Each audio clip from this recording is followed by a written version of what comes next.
Hello and welcome to episode 57 of the Foundry Roundtable, the podcast exclusively dedicated to the Foundry for Star Trek Online. I'm your tame Foundry author, Drogan1701. With me is a man who's vying to take over the Olympic coverage after NBC's deal expires in 2032, Greendragoon.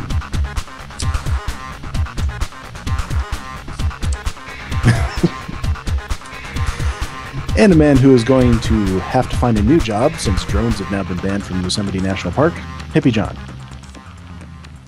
It was fun playing with them. They're like little flying robots. I like little flying robots.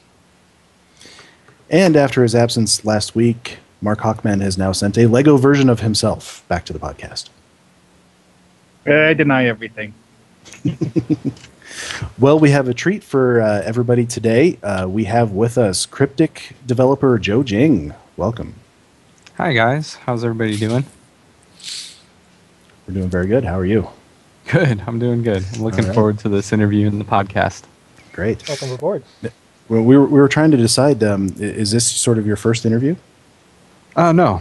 I've been in the industry for quite a long time, since 98. And I've had some pretty high-profile positions in the past, and I've done a few different interviews. Nice. Well, I guess our first question is, kind of tell us a little bit about yourself, which you already started doing, and specifically what you do at Cryptic. Sure.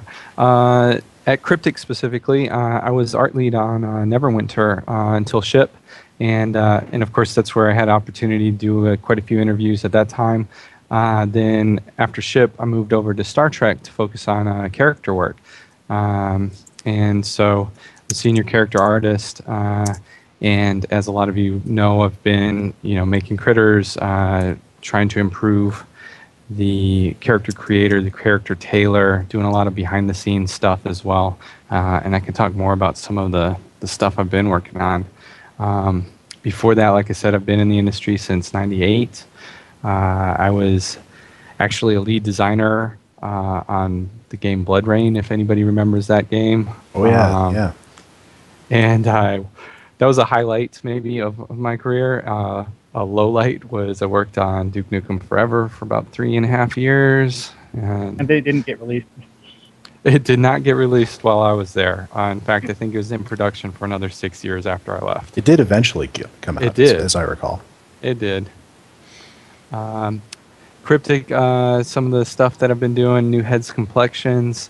Some of my favorite stuff that I've done so far was the holiday event. I got to do the gingerbread people, the Mugatnable snowman, and the giant snowman king. That was a lot of fun. Nice. We had a lot of fun playing those. Cool. So kind of tell us about your team that you have at Cryptic. What part of the team? So character team specifically is very tiny. A lot of Cryptic overall is a very small studio in comparison to a lot of other game studios out. We have no exaggeration or I guess playing it up or anything, but we have seriously just 3 people on the character team.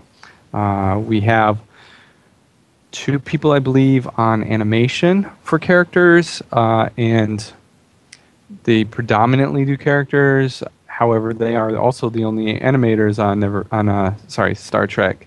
They also do whatever little animations also are needed for environments. We have 2 concept artists, I think, at this time, or possibly one of them shifted to another team. But again, crazy small teams that we work with here. And then I guess STO wide, I don't know, probably around 50 at most. Yeah, that's the number that we've been hearing lately. Which is still quite a bit larger than it once was. Yeah.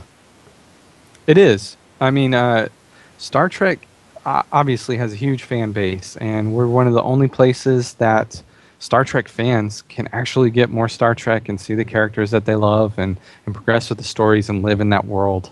And we recognize that, the players recognize that, and we are definitely trying to keep the content coming and keep this world living and growing and improving. And you guys too, the work that everybody does on the Foundry helps keep that alive as well.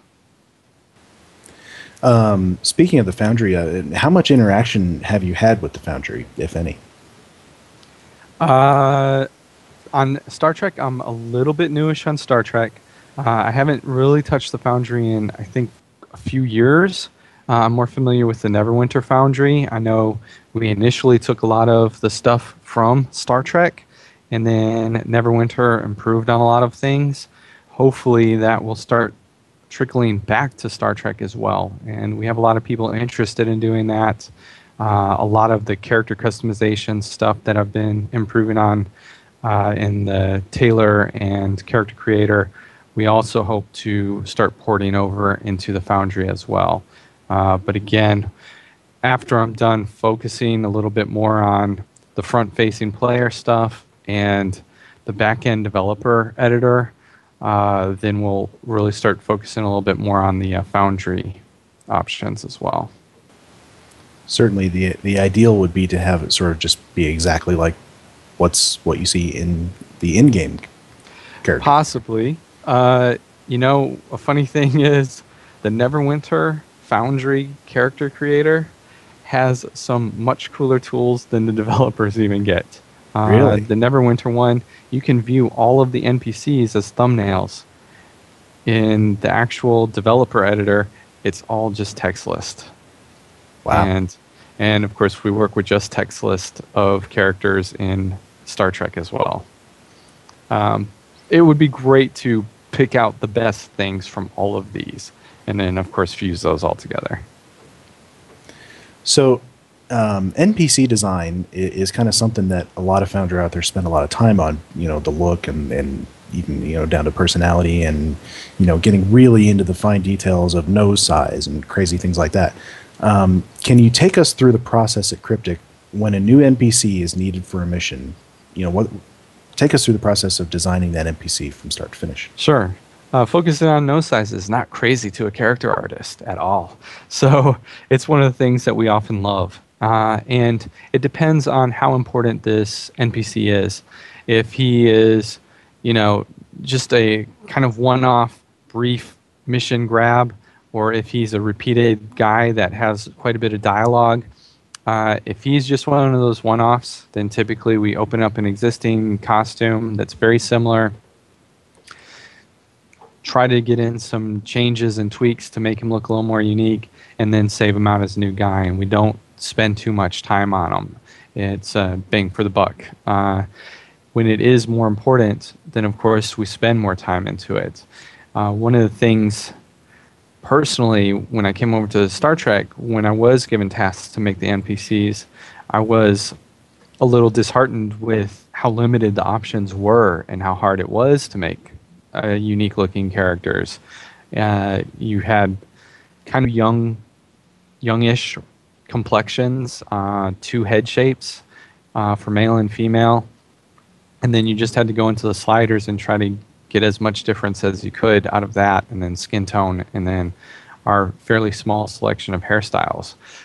So that was something that I really, really just personally loving to make characters and give them personalities, and make this world seem more alive. I wanted to improve that, and made a lot of pushes to production, and tried to do a little bit here and there in between tasks. And then we have now more than triple that, and it's all interchangeable, so exponentially the different faces are so unique now. It can be so unique now. And I guess as an example, one of the recent character groups that I did was the Dyson Sphere crew. And they got the benefit of having a lot of these new heads and faces and complexions. And like you said, you want to get the personality, nose shape, and stuff like that. Design will typically write up their list of all the people that they want.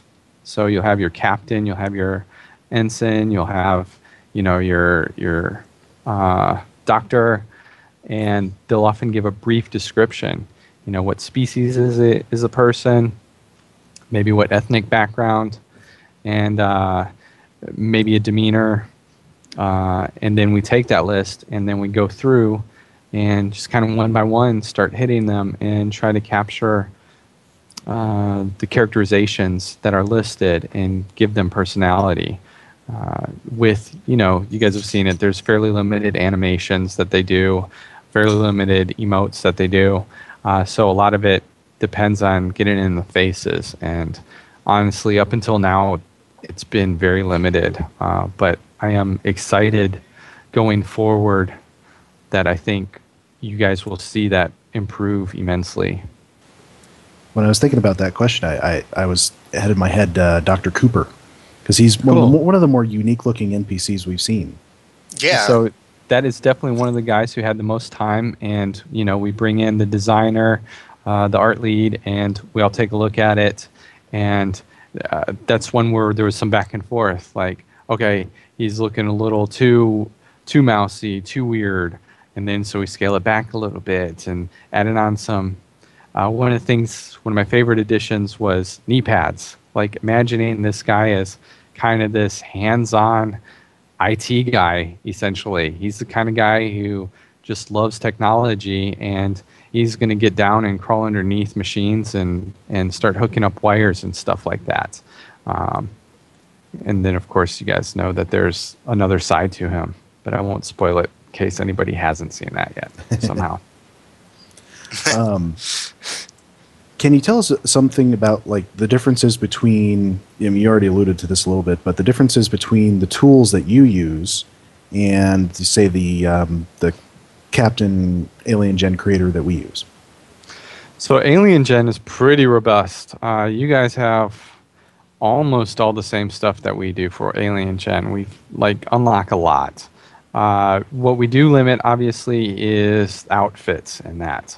So the developers, whenever we make an NPC, we have full access to every single costume piece that's ever been made, and then we can mix and match.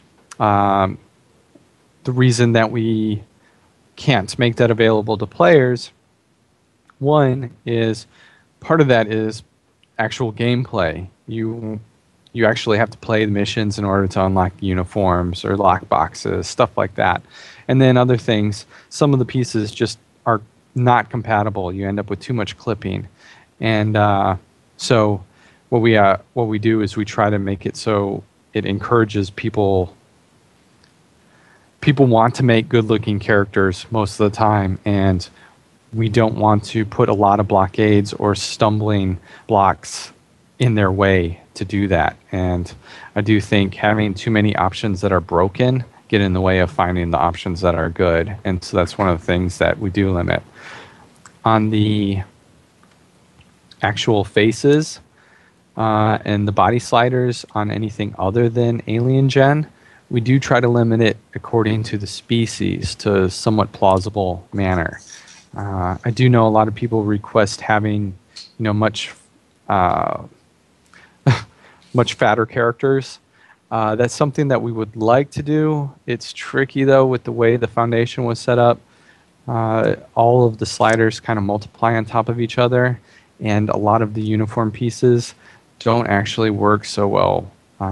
Even the base body, it doesn't work so hot with like oversized bodies, because you can start seeing the polygonal edges. You can see clipping start to happen. Not ruling it out. It's something that we do hear from the players. It's something that even internally we'd like to do more, but it's definitely not an easy undertaking.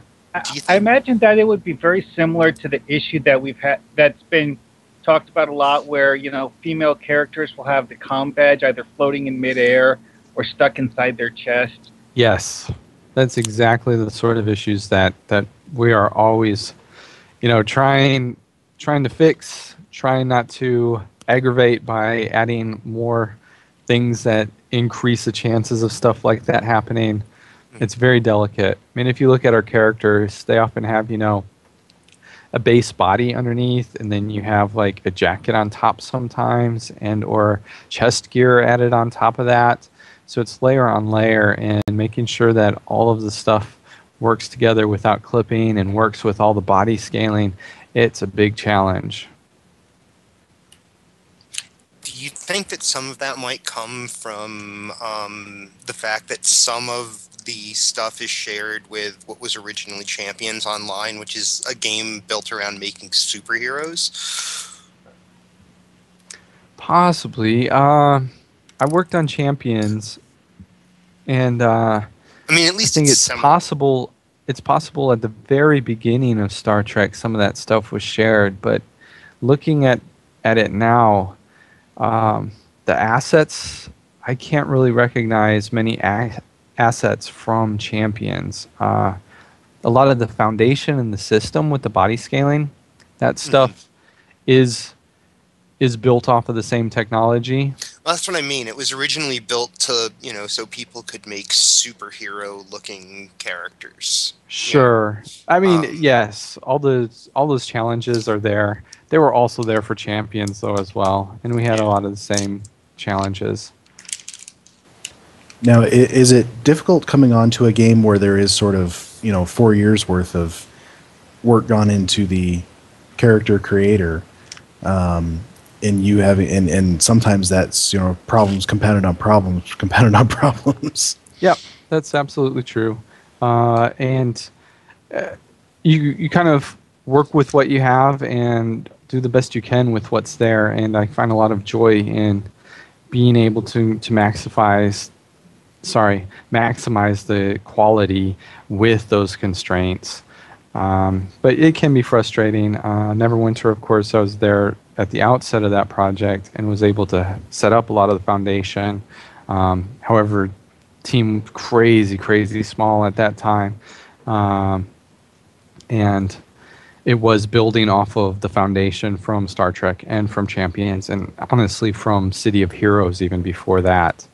And just with our time frames and the size of our teams, often having to make do with that regardless of what project it's been.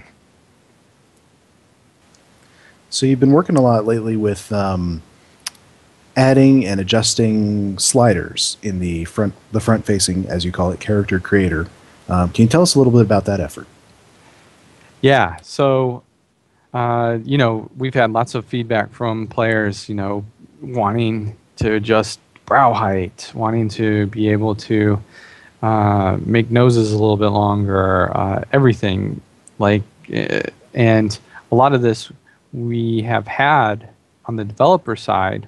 It just hasn't been unlocked for the players, and part of that is because this system that's set up is a pretty complex network of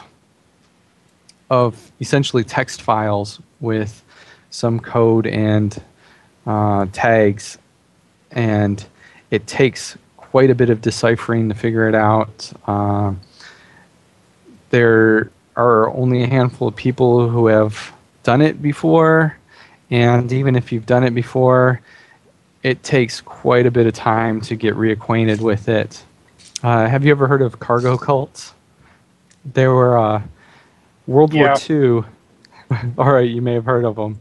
World War II, all the armies, U.S. and British and stuff, going through the Pacific Islands and stuff, setting up temporary bases. Well, they left, and later some anthropologists and stuff found these cults set up that had fashioned like fake radios and fake headphones out of like coconuts and sticks and trees, because what they had seen was all of these other people, these foreigners, with their radios talking into it, and then suddenly a plane would come out and drop down supplies from the heavens. And so they're like sort of trying to reverse engineer what they saw and trying to, reactivate supplies getting dropped from heaven. And that's kind of how I often feel when I look at all these text files. It's hard to understand exactly what all these tags are doing. So it's a lot of copying, pasting, changing the name, and then trying to find the corresponding text file to kind of do the same so that it all links together and then starts working in the game without bringing up tons of errors. It's magic. I heard of one of those cargo cults that actually went so far as to build a fake airport out of bamboo. Yes. Yep. And they would have guys like out there like with little cone things around their hands, like trying to wave airplanes that were never going to show up. Now I'm imagining you at work in like a bamboo cubicle. Yes. I do have some live chickens back here that I also occasionally sacrifice in order to try and get the magic to work. Doesn't always work, though. Oh, so that's our problem. We've been trying with goats. Space goats. If it comes down to it, you can try sacrificing Tumor Boy. I've heard it's worked in the past. Nice. But yeah, so once you actually start to wrap your brain around it, it does start to make some semblance of sense. And then I was able to kind of go through and unlock and then set up some perimeters to how small and how wide you can do it. I've got some hopefully exciting brand new sliders that are new even for developers coming in.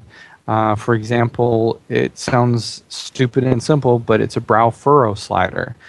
So it's very, very subtle, but you can make like the inner corners of your character's eyebrow furrow down a little bit or furrow up a little bit. So your character can look by default a little more bewildered or a little more serious. Again, it's very subtle, but I think it really does help give a little more personality into the characters, and it's something that I wanted for Star Trek when making NPCs as well. Did a bunch of other stuff too, where you have separate control over upper arm bulk and lower arm bulk, and upper leg bulk and lower leg bulk. So lots of cool toys that hopefully people will like. Well, I've always thought that one of the sounds so awesome. The biggest strengths of Star Trek Online and really most of the Cryptic games is how much customization you can do with the characters. Mm-hmm. And the more the better. That's one of the claims to fame that Cryptic has had for a long time. The competition's getting pretty brutal out there, though. I mean, I've seen a lot of the new MMOs coming out, and they look gorgeous, and their character creation stuff are so impressive. We do have to kind of work with the foundation that we have and the assets that we have, but hopefully every little bit helps, and people will be able to make even cooler stuff in Star Trek, and it will continue to be that way. Well, I love what Cryptic's done simply because I remember the way character customization worked in Diablo 2. Sure. It really wasn't much at all. Yeah. For me, what you just described, I mean, it sounds incredible. Just the ability to, you say it sounds very subtle. To me, it sounds incredible. The ability to tweak your inner eyebrow down to get a more serious expression, or that kind of thing. That's awesome. Good. I'm glad you think so. I can already think of a couple of my up too much. I don't want people to expect it to go like too crazy with the sliders. Again, the limits are pretty tight. Good. That's good. I don't know, I can't speak for anyone else, but that's the kind of customization I've looked for, because when you walk around this game, there are so many twins, because little subtle features have no differences whatsoever. Yep. So that's something too that I think the process was a little bit different on Star Trek before, for quite a while, where when they did make NPCs, they got their NPC request list, and I think actually a lot of times designers were just opening up existing costumes, resaving them as a different name, and then it was going into the game. And so honestly, we are plagued a little bit with clones all over the place. That's something that we will be addressing as we move forward, and we will be focusing more on, of course, any new groups coming out, making sure that they have unique looks. And now we have more tools at our disposal to achieve that even better than before. And then we'll also be trying to go back in and retroactively give a lot of those previous clones some more personality as well. Just for a player side, that's going to be awesome too. Thank you. Yeah. There was this great bug when Legacy Romulus went live on Tribble for the first time, where any KDF Romulan character you would make, I think any KDF character at all, had this great scowl on their face. Mm-hmm. And they fixed it, of course, because nobody else wanted that scowl except for me, apparently. And because it just works so perfectly for my characters, and I always wish I could get that back again. And maybe with that we can. Well, you aren't the only one that wants facial expressions, and I think that's the next step. Lots of players on the forums have requested that as well. That's something that I would love to see available to players and even the devs, so that when we make NPCs, we can give them more of an overall personality / emotion. So, whenever you make a Vulcan, you typically want them to be a little more serious, and it would be great just to have a serious tone emotion that you could apply to their face. Similarly, some people have characters and they really role play their crew, and they've got the wacky comedy relief in their crew, and they want to be able to have that personality show through, and so they want him happy and smiling, and I would love to be able to get that in there as well, and that's something that we've had very early discussions about. It's something that we had actually in Champs, if I'm not mistaken. It's possible, and it just it requires work. Got to make sure that it's all compatible. So we got to make sure that the serious tone emotion doesn't compound the brow furrow too much, and then you end up with an eyebrow as low as your nostrils, stuff like that. Can you talk a little bit about sort of where did this effort come from? I mean, we haven't had additions like this to the character creator in quite some time, and so did somebody wake up one day and said, we want better options here? I think it was kind of mostly me coming in from Neverwinter and then trying to work with it and make some NPCs, and just really feeling like we could do more and should do more, and kind of begging to get some time officially slotted to me, and then some just work even a little here and there extra on my own, and then in between tasks until I had a substantial enough amount that they agreed it was worth it, and we got to get it on the schedule and get it finished and tightened up and then put out. Do you have some overall goals with this effort? Overall goal is that people are happier with the game and can make characters that they want to make. And whatever it takes to do that, that's what I want to try and do. And of course, there's a lot of limitations that we have to work within, but it's powering through it, finding. We talked a little bit before the podcast actually opened. It's creative problem solving. You find ways to make stuff work, and that's what we're doing.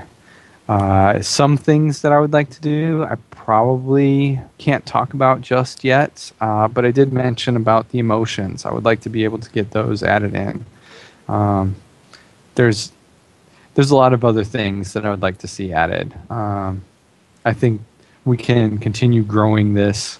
Again, people on the forums, there's no shortage of suggestions from them, and we are listening to that. And I do try to compile what people are requesting, what I would like when I get in there, and we try to find the biggest impact and the highest priority.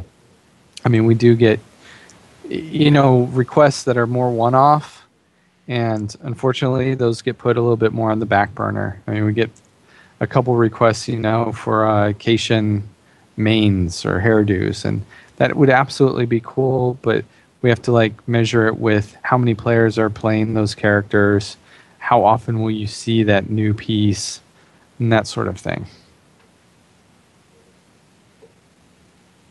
Well, you've certainly gotten a lot of feedback just over the past week even.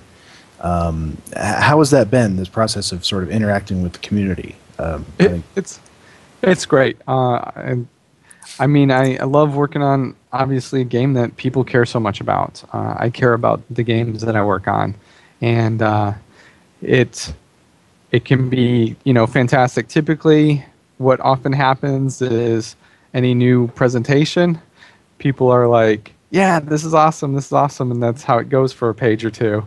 And then after that, we usually get, people saying, whoa, this is bull crap. Why don't they fix, the texture seam on this ship? And it's like, well, number one, that's not character art. Two, I mean, there's so much stuff that we can do, and we're cracking into things as much as we can. And some people will never be satisfied, and I just got to accept that. But I do hope that a lot of people appreciate the work that we're doing for it. So in talking about things that may or may not be what your department does your department work with the and create the player armors that we've been seeing recently, like the Hippiejohn armor and the Undine looking armor? Is that you guys? Yep.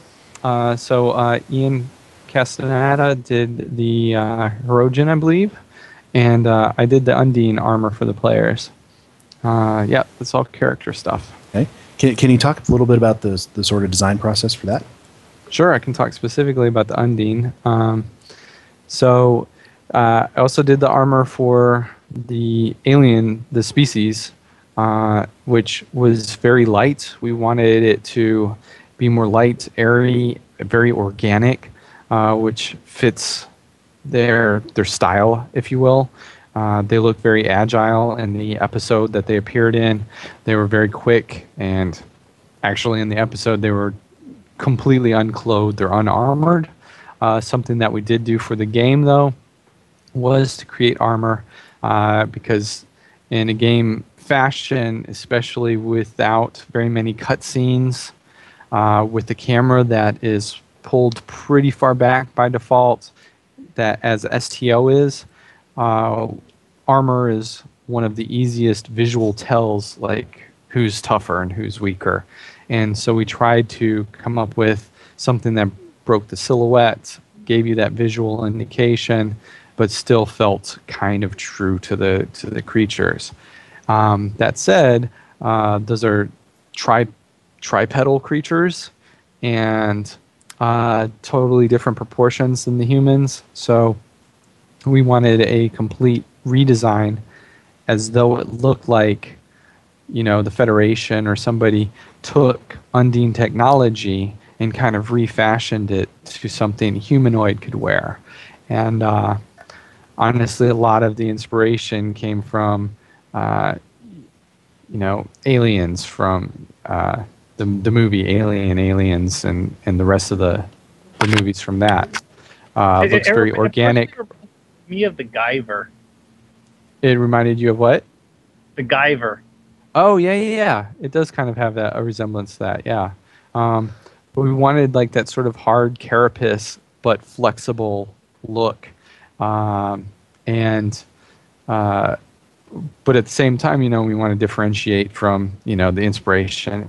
It's hard to be 100% original this day and age. And, of course, as fast as we often have to turn things around on our games, the easiest way is to kind of look up reference and get a feel for something that's along the lines of what you want to do, and then and incorporate that and make it work for what we're trying to do. And so taking like the carapace stuff, we also didn't want it to look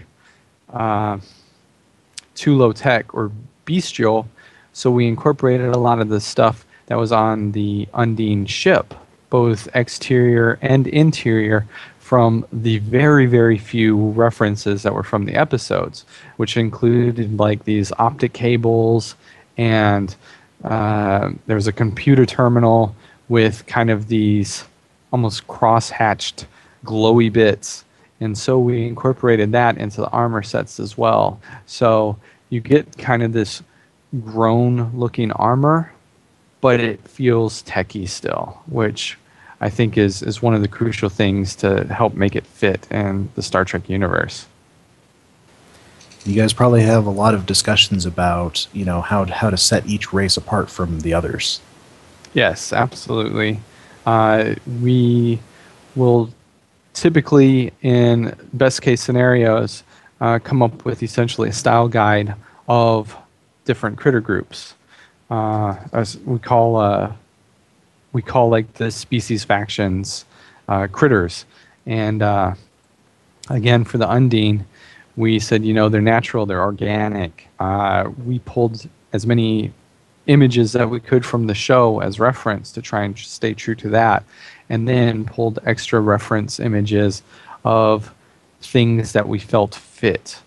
And we do that for all of the bigger groups.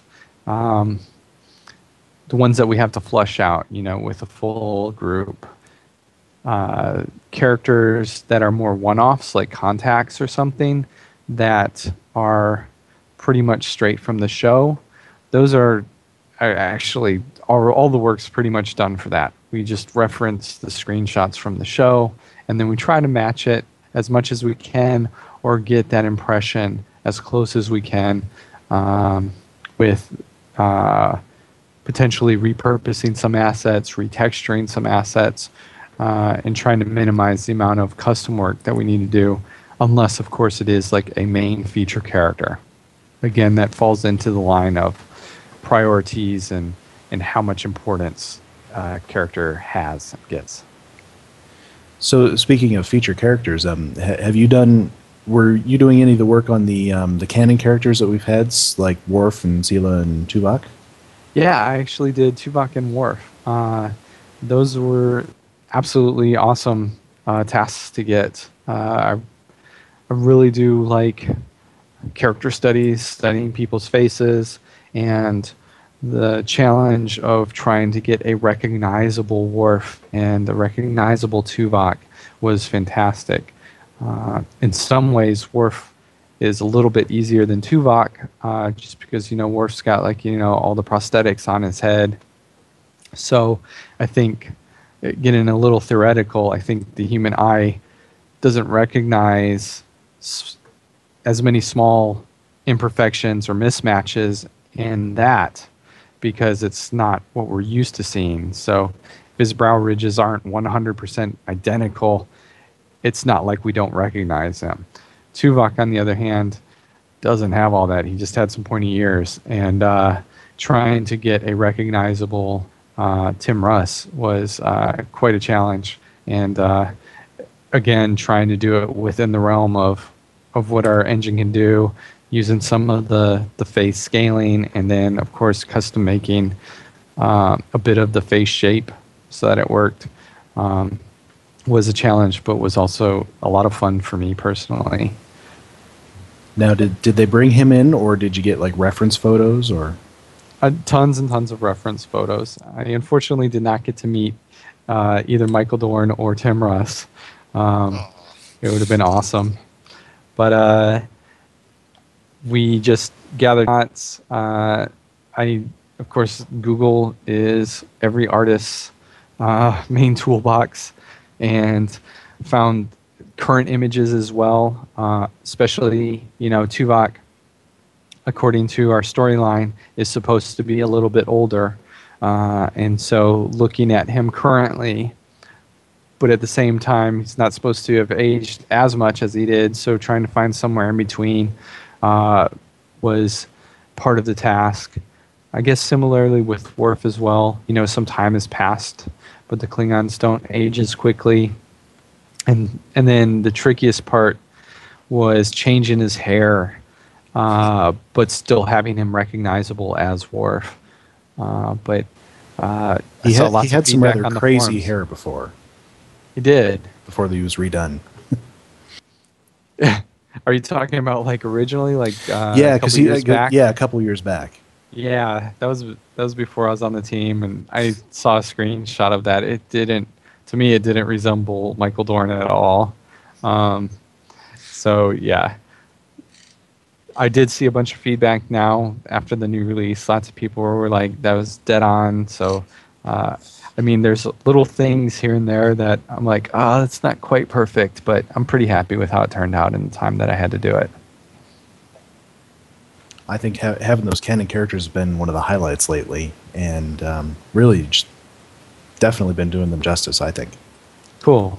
Well, absolutely. I think, too, as fans of Star Trek, I mean, getting to see these characters that you watched and loved and getting to interact with them is awesome. I know as a big Next Generation fan, and getting to actually make Worf, I mean, that's freaking awesome.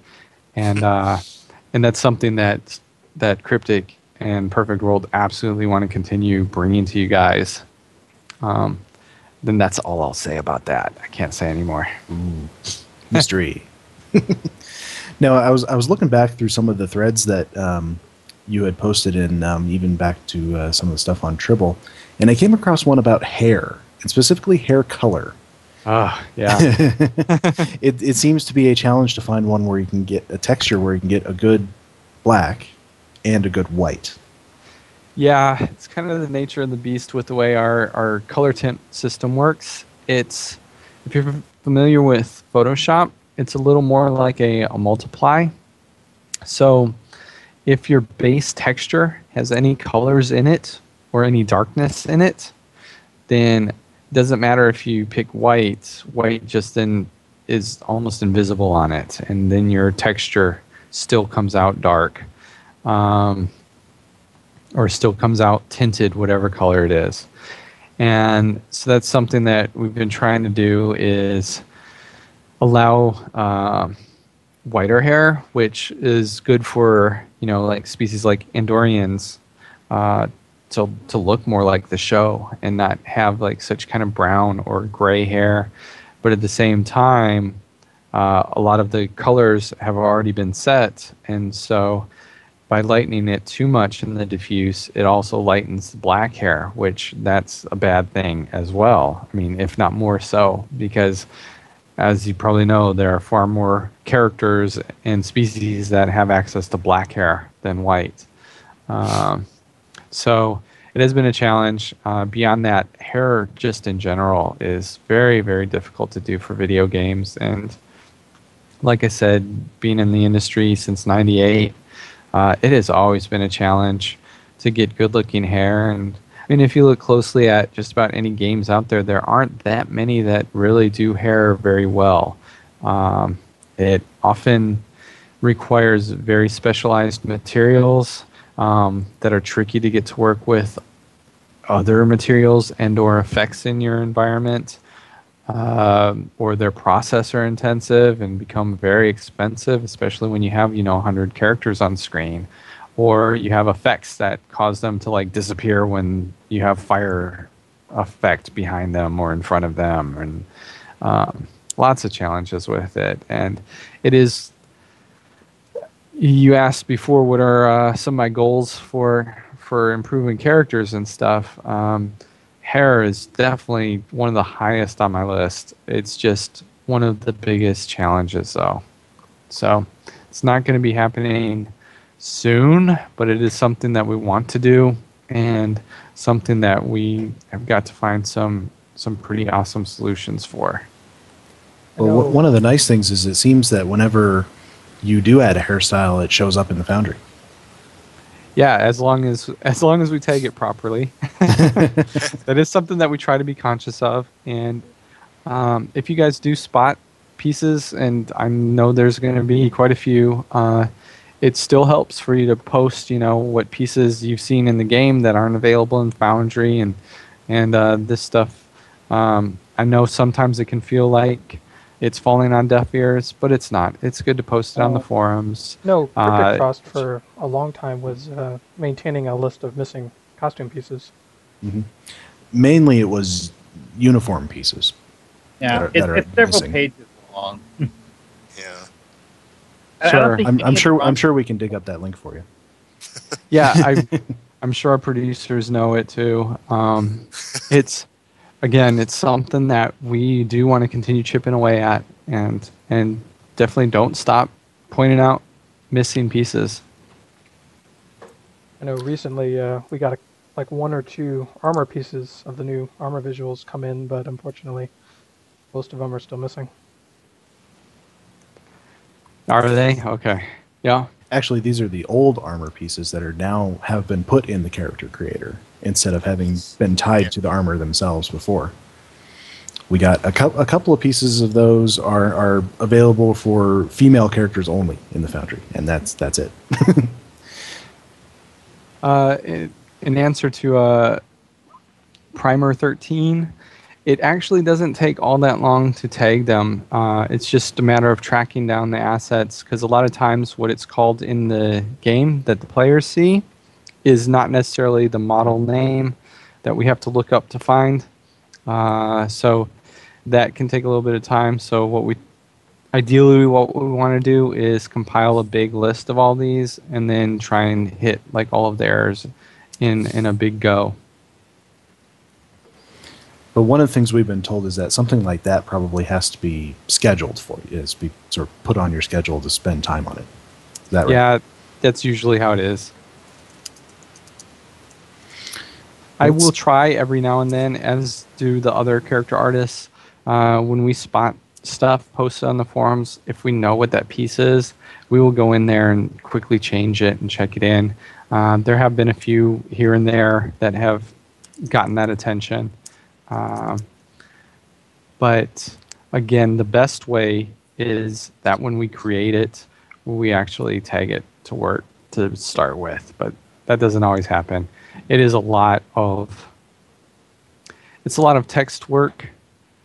When we bring in assets, a lot of character art isn't actually technically art.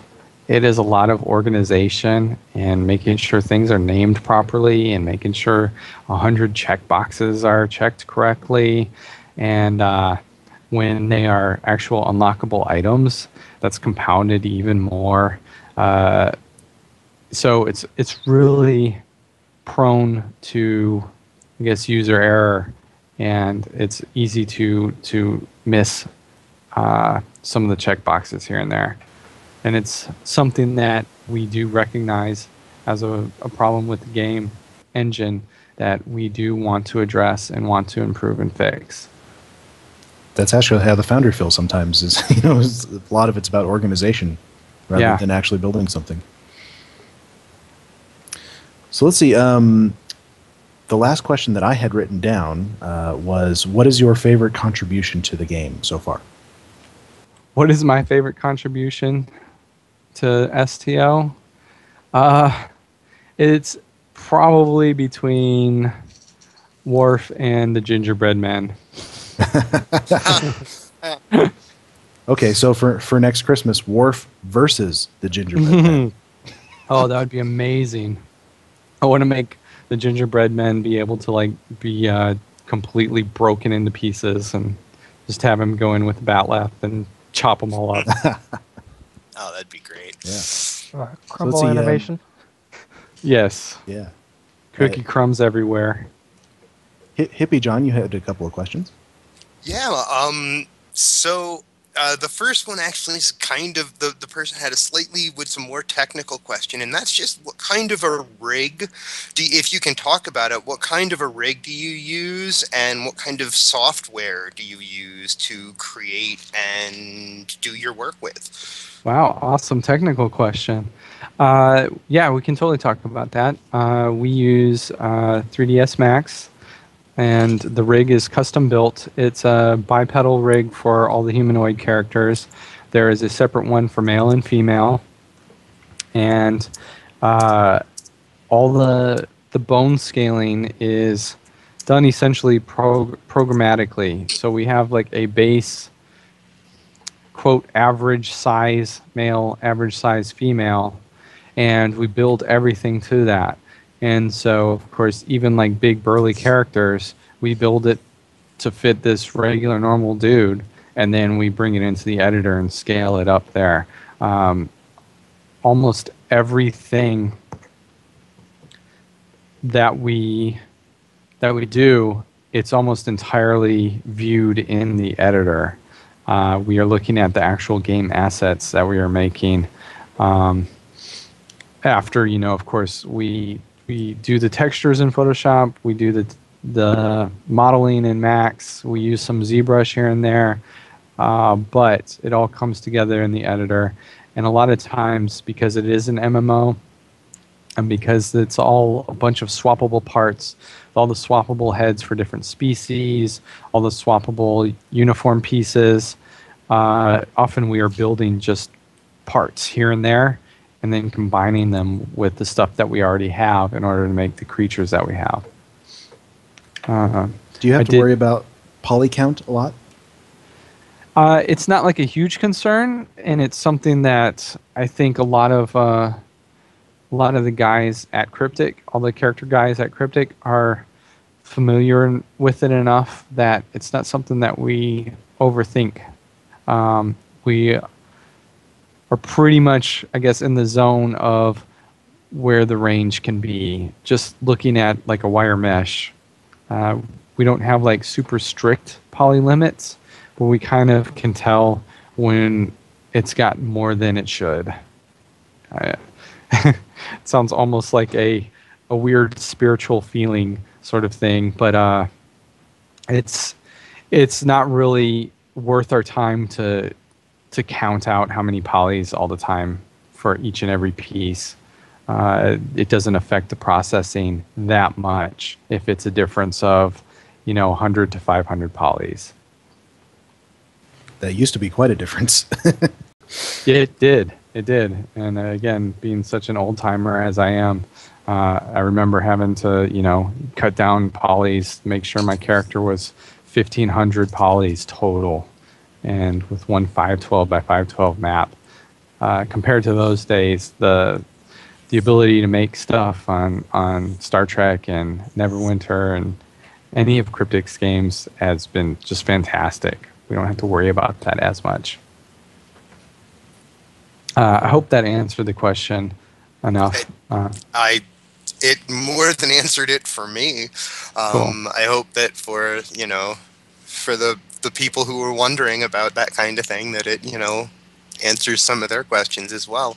Another one that was asked by that's when I said, as I said before, all I said to the people in the these all come from the Klingon chat room. I said, we're going to be talking to an artist, and one of my favorite things that I saw come up was, what is your personal sci-fi muse when you sit and design artwork? You mean like any sort of entertainment sci-fi favorites? Yeah, that kind of thing. My favorites are definitely more on the darker side of things. I like Aliens, John Carpenter's The Thing. Nice. Yeah, so I like more of the monstrous stuff. So I love when we get to do more monstrous things on Star Trek. A lot of Star Trek, though, is a little more political and based on the TV show's budget. Often is just people with some prosthetic forehead or ear attachments, and that's all cool. And I definitely do have a fondness in my heart for Star Trek. There's a lot of smart episodes, and I really do dig that as well. But I do like a lot more of the scarier stuff. Right on. Do you work better with music when you're sitting and designing and doing art? Yes, I do. These are awesome questions. What's on your playlist? I usually play my entire collection of like 3,500 songs just on complete random, and it ranges from rockabilly to disco to heavy metal to hip hop to a bunch of EDM, and so it'll go from Hank Williams III to some Zydeco and to Marilyn Manson, and then to James Brown. It just, I guess, quite a variety. Yeah, it keeps me, really cool. on my toes with it and keeps me awake. Right on. What kind of? I mean, so I consider you, in the game an artist, and what kind of art in your life do you find inspirational? By that I mean, what do you, they always say that a writer reads and writes, and I always feel like an artist is always, looking at things and seeing the art in the universe. And, for you, what is that? What is your favorite art that's out there? Wow, this is getting deep. One of my biggest inspirations was Hieronymus Bosch. I don't know how familiar people will be with him, but he was this great medieval artist that would essentially paint these elaborate, almost Where's Waldo paintings of portrayals of hell, and it was awesome medieval interpretation of it. So you would see seriously a rendered bird head on naked human legs walking around pecking at somebody else's eyes or something, and I like typically sensory overload. I like being able to look at a piece and see something new every time. And of course, Hieronymus Bosch is one of those guys. H.R. Giger was one of those. I love overall branching a little bit away from specific artists. I like the Catholic aesthetic. Often there's just, so much ornateness and intricacy and everything about it, from the wall decors to the paintings, that sort of stuff. And of course, there's some really strong raw emotion going into that stuff as well, usually. And then, of course, I like a lot of just modern entertainment. I like seeing what is done with special effects, being, a digital artist. I like being aware of stuff that Pixar and Disney does, as well as contemporary action sci-fi movies. And it's pretty exciting to see how much it has grown and how much more realistic and amazing it's gotten over time. Cool. Do you have any other video games that you like to play? Yeah. Some of my favorites of all time were the old school AVP. It was brutally hard and super dark, super scary playing as the Marines. I love the Hitman series. And I really dug the Left 4 Dead series as well. I was really into that. And then I play a lot of others here and there, but those are probably my all-time favorites. Usually more on the shooter side of things. One question that I personally had that was echoed from the when I asked people in that other chat if they had any questions, and that's, if you could add any element to the game, what would it be? What is the thing that you would like just, and that means, as I think that question for me more comes as, I don't know how much you play the game as much as, I don't know how much each dev plays or what have you, but what would be the thing that you would like to see the game have that it currently doesn't? Our devs range from players all the way from, some people don't really play that much, others play all the time and have huge amount of crews and characters and are constantly playing. Me personally, again, being a little bit more on the shooter side of things, I would love to see more visceral ground combat. I think a lot of people would like to see some changes and improvements done to ground combat. It can go different ways. I think Star Trek, the space combat is more on the tactical side, so maybe more tactical is more appropriate for our game on the ground. So my desire may not actually be the best globally for the product. And as professional developer, I try to recognize where my personal interests lie compared to what the actual market wants for it. Yeah, but to me, that gives me, I think that kind of question, like, gives us a little bit of an insight as, into, kind of what kind of a gamer you are outside of just, being a dev. And I love that kind of question. So, Sure. A couple other favorites I just thought of too. I love the Walking Dead series as well. I'm an old school adventure fan, and so right on. it's pretty much a modern day adventure game. The story was great, the art was fantastic, so I really dug that. So props to that team. Nice. That's Telltale Games, right? Yep. Yeah. They've also recently Wolf Among Us too. The first couple episodes have been released, and those were just as good too. They were awesome. I'm looking forward to the next ones. There was one last one that I pulled that I thought was a really good question, and that is, do you ever throw any little Easter eggs in game? Is it possible, anywhere with the art that you work on, to throw little Easter egg, like, personal sci-fi Easter eggs, out there into the universe? Here and there ish. I definitely don't put anything in that could get us in trouble, and I make sure that things are cool with the rest of the company. The biggest one, I mean, they knew that I was tasked with making gingerbread men, right? And they had asked, for a couple different races, like put in like maybe some ridges on the forehead to make a Klingon gingerbread. Well, I kind of took it and ran with it, and I'm like, oh my god, I so want to make an Orion gingerbread. And so I made like an Orion gingerbread girl with a little bikini, and so that was kind of my Easter egg gift to everybody. Nice. And when I showed it off to everybody, I put her in one of the seductive dance emotes, so it was quite fantastic. Did you also do the Andorian one?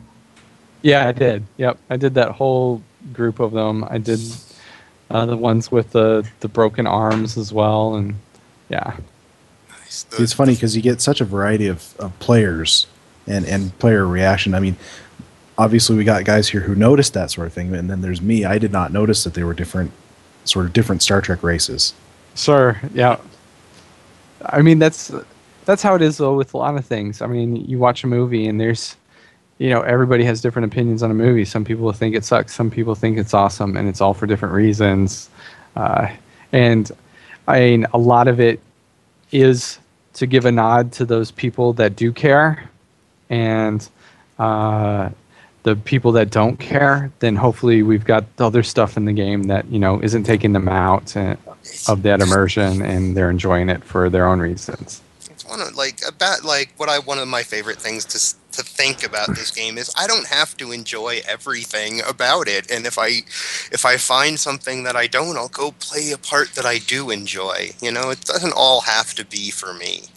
So I wish. And when I find out these things, it makes me want to go back and play it again and notice that detail, because it's like I didn't see it, but I think it's totally cool. Cool. Well, that's the perfect mentality that we want for people playing Star Trek. Yeah. That's awesome. So watching the chat room, we've had a couple of questions pop up in there. Specifically one, has there been any discussion about expanding some of the color palettes, say for the Romulan Republic or for KDF characters? That's an awesome question. And yes, that's something that I wouldn't mind seeing happen in the game as well. It's another one of those kind of tedious text-based tasks. So it's a little time-consuming.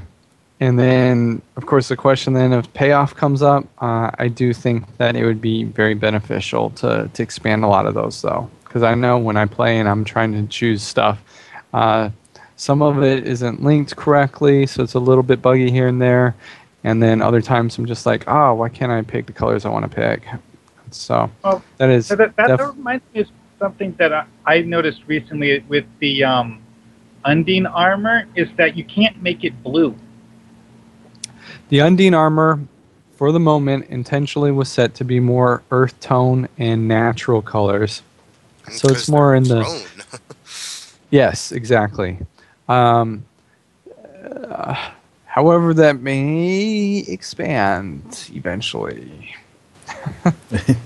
No promises, right? No promises.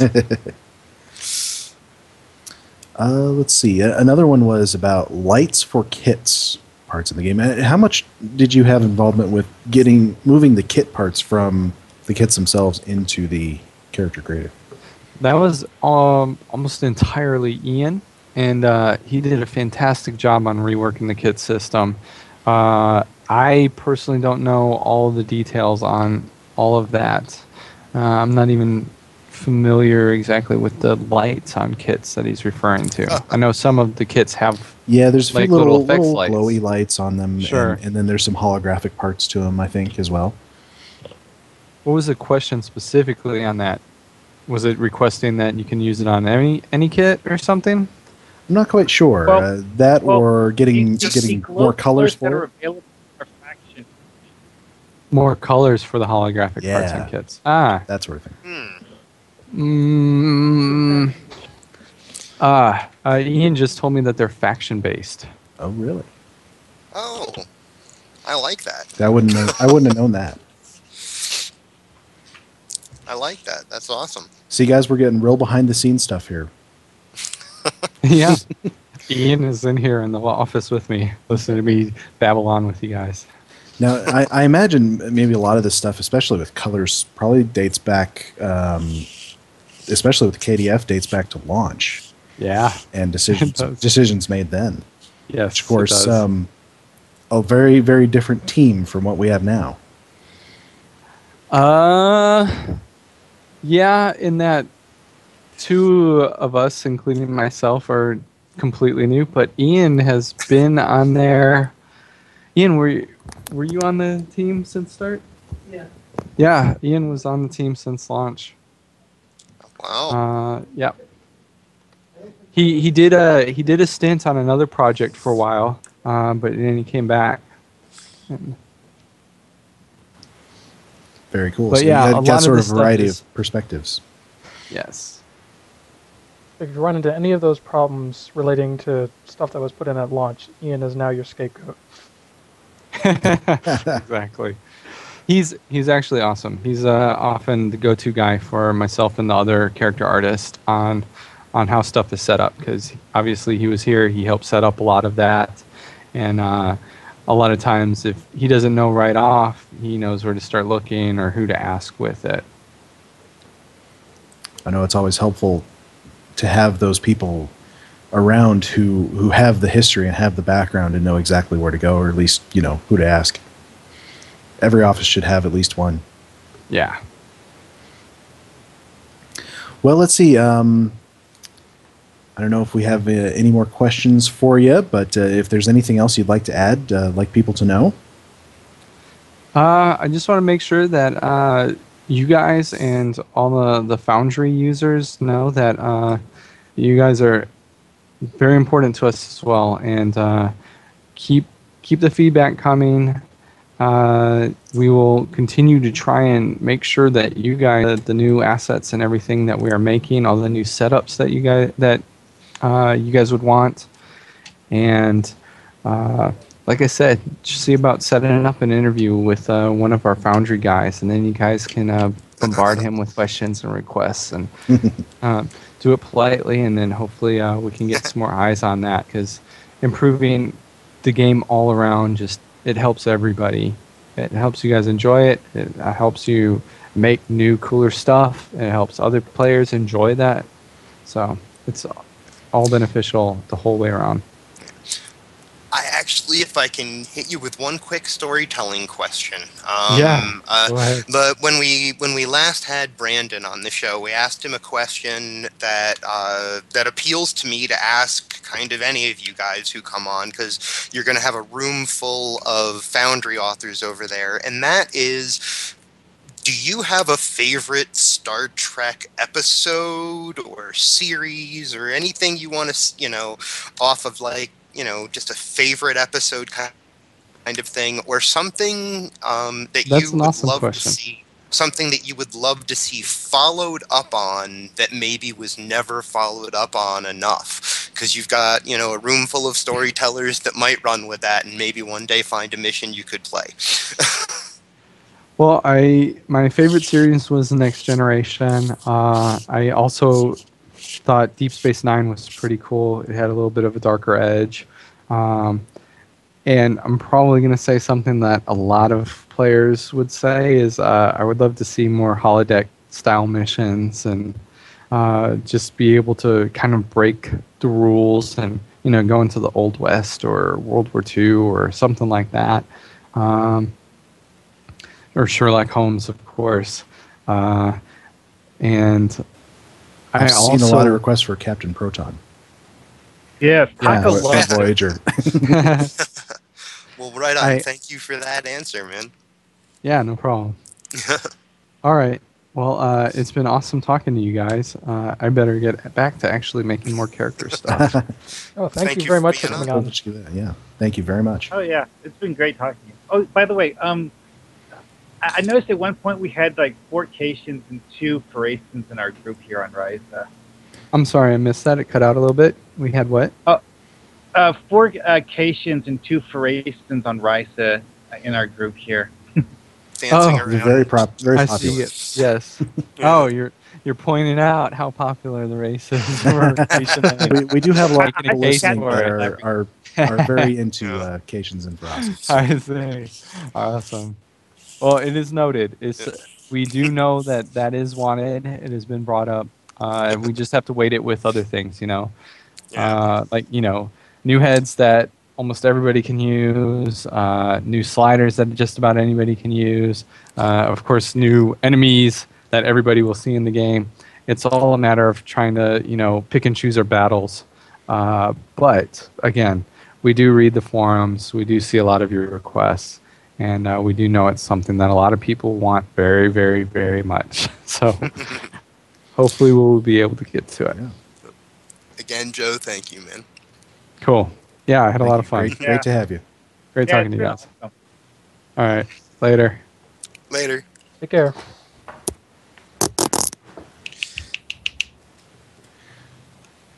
All right. Well, let's see. We will continue with our regular show here.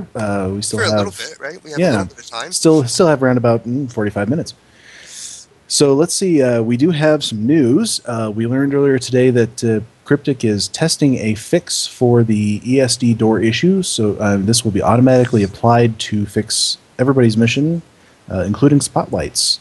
Taco said, as was explained to him, is essentially it will be as if everybody hit the manual republish button. So it'll just go with exactly what you have on your mission. It shouldn't break anything, we hope. He said and then Captain Smirk said later that if that doesn't work, they will go with Plan B, which I assume is something like, taking the spotlights, handing them back to the author and all that, which takes a lot longer. But hopefully this works so that we get that done, and then I think there aren't any other problems that I know about, so we can get reviews turned back on. Yeah, nothing that should hold up reviewing. That said, Smirk mentioned on Twitter that if this doesn't work, there's a Plan B. Yeah. But we hope it doesn't have to go to Plan B. So let's see. Really, that's about all we got. Other than obviously when we get reviews turned back on, I'm sure the Foundry challenge can get restarted. Heard some questions about whether people who didn't quite make the deadline will be able to re-enter. We'll see if maybe we can get the answer to that question. I believe there's precedent for it. I think it's happened once before with like a season change. It's happened with season changes. I'm pretty certain. Mm-hmm. Not we had a couple scenario, but because I'm sure I remember there being one of these where we did get like the voting period fell right in the middle of a season update. So I'm sure when they're setting up these challenges, they may not know the release date for the seasons. Yeah. Mhm. Or yeah, it's not officially said because I mean, usually, well, we know it's coming like maybe a month or two out. It's usually only a couple or a week or two ahead of time that they actually nail down the release date. Oh yeah. And I'm sure that has a lot to do with how well things are progressing internally. Absolutely. So let's just move it on real quick to what we've been working on. I started a new map in my Sympathy for the Devil mission. Part of it has you go to, I'm calling it CD Bar and Nightclub number 1852. Because, of course, everybody does those, and I've done about 5 or 6 of them. But I'm trying to do something a little different with this one. I'm trying to build it sort of vertically. So you're going to go up these like 3 levels, and using the donut disc, there's going to be this cool column thing in the middle that you see as you're going up, and there's going to be, dancing girls and for the sake of equality, some dancing guys maybe. And you're just going to go up these levels, and the one you're going to find is the guy on the top level is who you're looking for. So you're going to go through these areas, and it's going to be dark. I'm doing things with different lighting effects using the starburst and the scanning things. It's going to be crazy. And hopefully will look like nothing you've ever seen before. I just need I need a name for it, a real name. Unfortunately, Club Vertigo, I think, is taken. I can't remember from where. Maybe Mass Effect. So I got to find another name for it. Maybe Story High Club. Yeah, we'll put that out there for the community. Name my club. So let's see. Other than that, just obviously the dilithium weekend took up some time. I didn't go too overboard on stuff because mainly I had the reputation thing from the mirror event not finished and waited to finish it until the dilithium bonus. And so I got 75,000 per turn in instead of 50,000. Oh. So my dastardly plan paid off. It did it? Yes, it did. Awesome. So I didn't actually have to put in much effort. It's interesting. I have found myself, it's not like I'm playing the game. I mean, I am playing it slightly less than I used to, but I'm finding myself, even on something like a dilithium weekend, not playing the game any differently than I would normally. Like, I'm not going and playing just the dilithium content and being like, oh, I must get the most out of this weekend. It's just not happening, and I don't know why. Given all the dilithium that Foundry missions reward now, it seems like a great opportunity to play Foundry missions. It does, absolutely. It was a great opportunity to play Foundry missions. Like, I think I made... I know you did, and I know Kirkbat played a lot. It is absolutely a great time to play Foundry missions. So let's see. Any rest of you guys were able to get much in Foundry lately? I was. Really? I did. I, in fact, opened up Midas Part 2, and I've actually been working in it fairly regularly. Still on Map 8, and still not quite that close to being done. But I've been kind of trying to do something fun.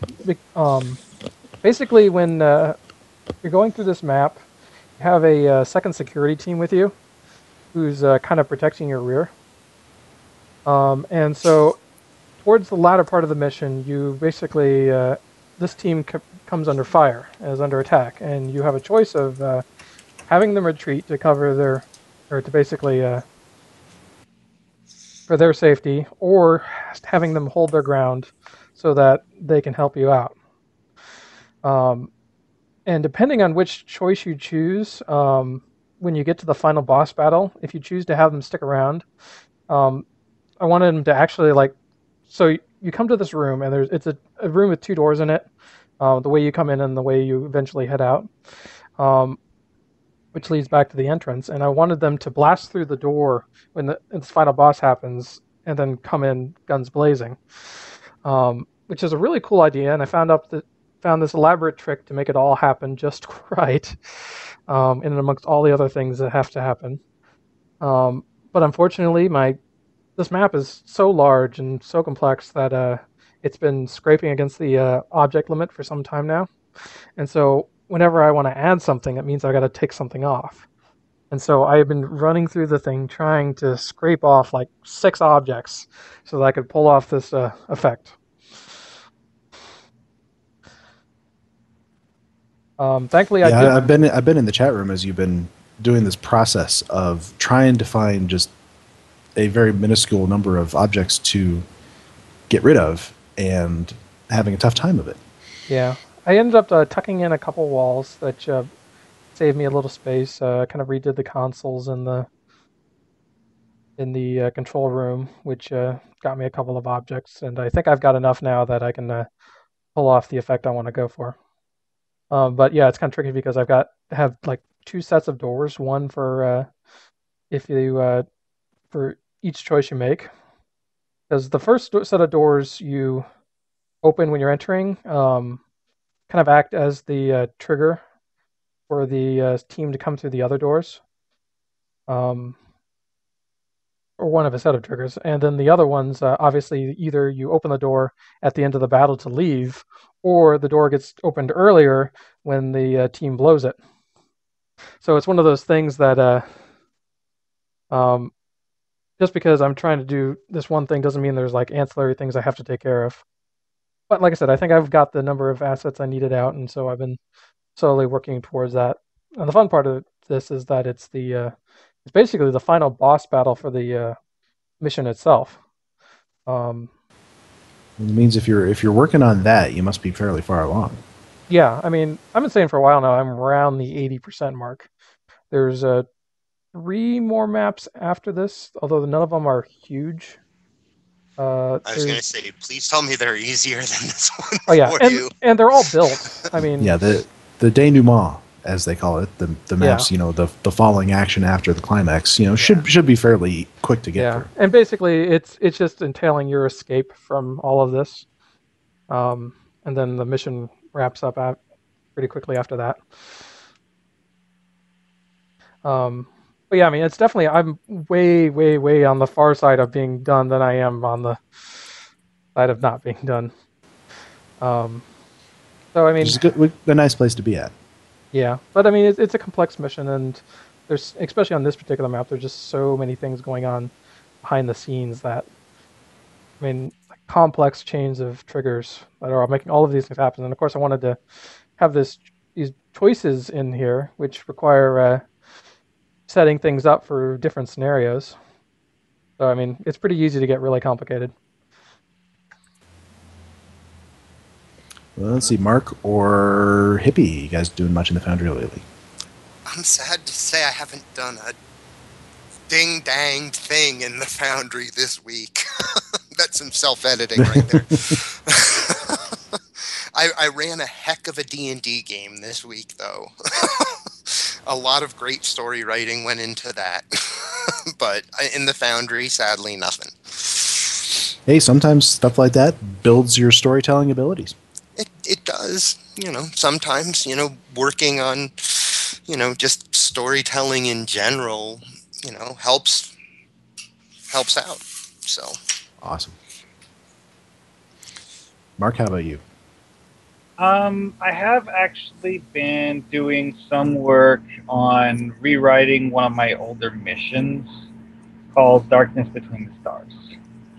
Well, I'm kind of surprised that no one's pointed out that the fact that I forgot what her name's Leo Jor is on board the derelict ship. I'm severely surprised that no one has noticed that. But anyways, so you're fixing plot holes essentially. Well, actually, Leo Jor's presence on the ship was a result of a idea I'd had of revamping the mission to have non-villainous antagonists in it, but I eventually scrapped that idea in favor of a pure exploration mission, which is what it was originally written as. but I accidentally left the Ojor NPC standing on top of one of the plasma conduits on board the alien ship. So a relic of a previous version. I bet she's mad for you leaving her there. Anyway, so what I've been doing, however, is going over the story, because the main criticism people have had of this is that it has an awkward story flow, and that's something I'm attempting to address at this time. Now, when someone gives you feedback like that, were you able to sort of figure out what it really means and how to fix it? Well, this is one of those things I've talked to something like 20 people about since I've made the mission, and, well, you know, when people explain to you 20 different ways, you can kind of sort of put the pieces together and have it make sense. Definitely. Well, let's see. Hippiejohn, do you have a review, I think? I could indeed do a review if you're ready to do one. Of Orders Part 2, but it would be I haven't taken the time to write down anything about Orders Part 2 yet. So I would feel bad. We could do that next week. I will say this, for a second part of what I'm guessing is a trilogy. I have no proof of that, of that it's planned as a trilogy, except that maybe I heard Rogue Enterprise mention that it was going to be. Yeah, he mentioned he was working on part 3. On Twitter today, yeah. Okay. The response to it then is, as a second part, it really, much like what I said about how part 1 serves in a very exciting way the idea of the exposition and everything else that you have to go through. Once again, he manages to hit that kind of area of rising action, and at the end of it making me feel like, why did you end it here? I want it to keep going. I want to play the next part. All of that is very present, and this is probably one of the best missions that I've ever played that Rogue has made. I liked it a lot. There are things about the storytelling that I didn't mind, but other people might. So I'd rather have a chance to write down those specifics about those before I talk about it. But yeah, overall, I really enjoyed it. And since it's going to be my review, that's what's going to matter, I guess. Cool. So overall, I really enjoyed the mission. I'll tell you what, if you hold off to next week, Rogue's new missions have been on my list to play. So I'll go through and play them, and then we can do a joint review. Mm-hmm. Right on. Awesome. We'll have a lot of reviews next week. I've got Hypnostake's missions on my list. So, Mark, you were about to say something. Did you have a mission for today? Yes. Well, I was originally planning on doing the review last week, but due to the change of the time slot, I wasn't able to actually talk about it last week. But I recently played the mission Vulture Wheel, I think the name was. One of the KDF Spotlight missions. I don't remember the name of the person who wrote it, unfortunately, but, you know. Anyways, the basic premise of the mission is that you're a special investigator sent to investigate some crime that happened on a Klingon colony world, or I should say a KDF colony world, because most of the people there aren't Klingons. Which is, you know, a large part of where the story comes in, because the Klingons are being elitist and taking into account whether people are Klingons, or seemingly, I should say, more than, you know, actual evidence and their whatever passes for trial. Anyways, you're sent there to investigate the situation and determine the, I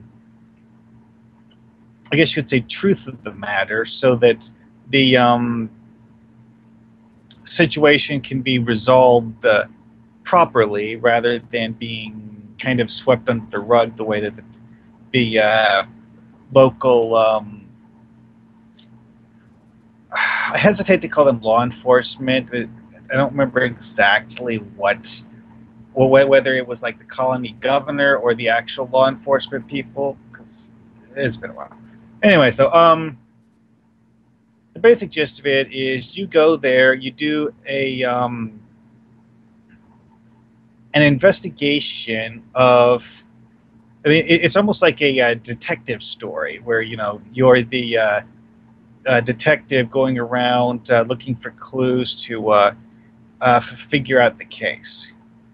It's actually not a particularly long mission, and it's one of the few missions I've played that actually managed to find a good reason to have a map exit door that is not a whole map. Because what he did is that instead of having an objective where you interact with a door because one of the maps, the way you end the map is you walk into a building. Well, he used the door of the building as the map exit point. So you open the door of the building and then you automatically go to the next map, which worked quite well with the way the story was written. It's something that I haven't seen very often because for most stories it just doesn't work that well. If I might, for a moment, the author's name is DarrenKitlore. I just went and checked on the other side. Cool. But yeah,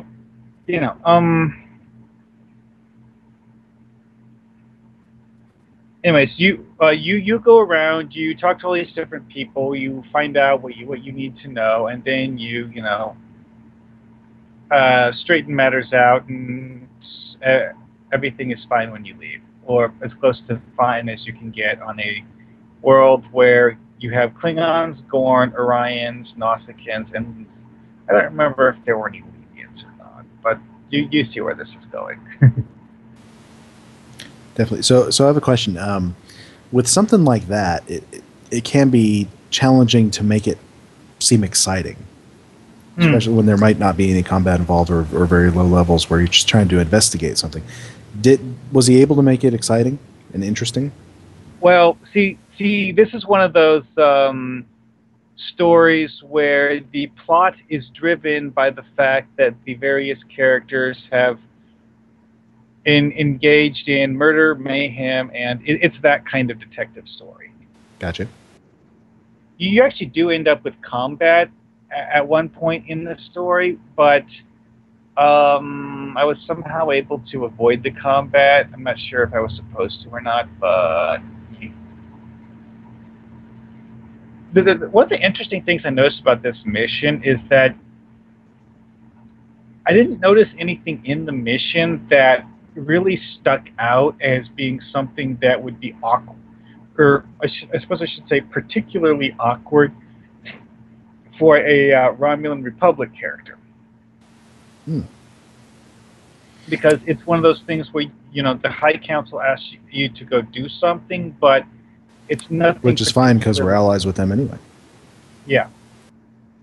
I do think that some of the dialogue in the mission was like stereotypically Klingon, which honestly is possibly the biggest negative, is because the guy who wrote it so that your character talks like a Klingon, whether they're a Gorn, Lethean, or in my case I played it as a liberated Borg Romulan.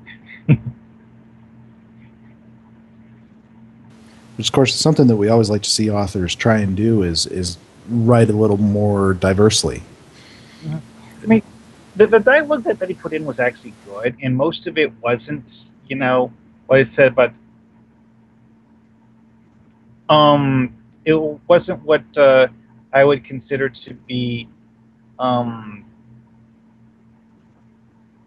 bad, or I guess you'd say pigeonholed to just Klingons. It's just that there are certain spots where it happened, the majority of it wasn't pigeonholed.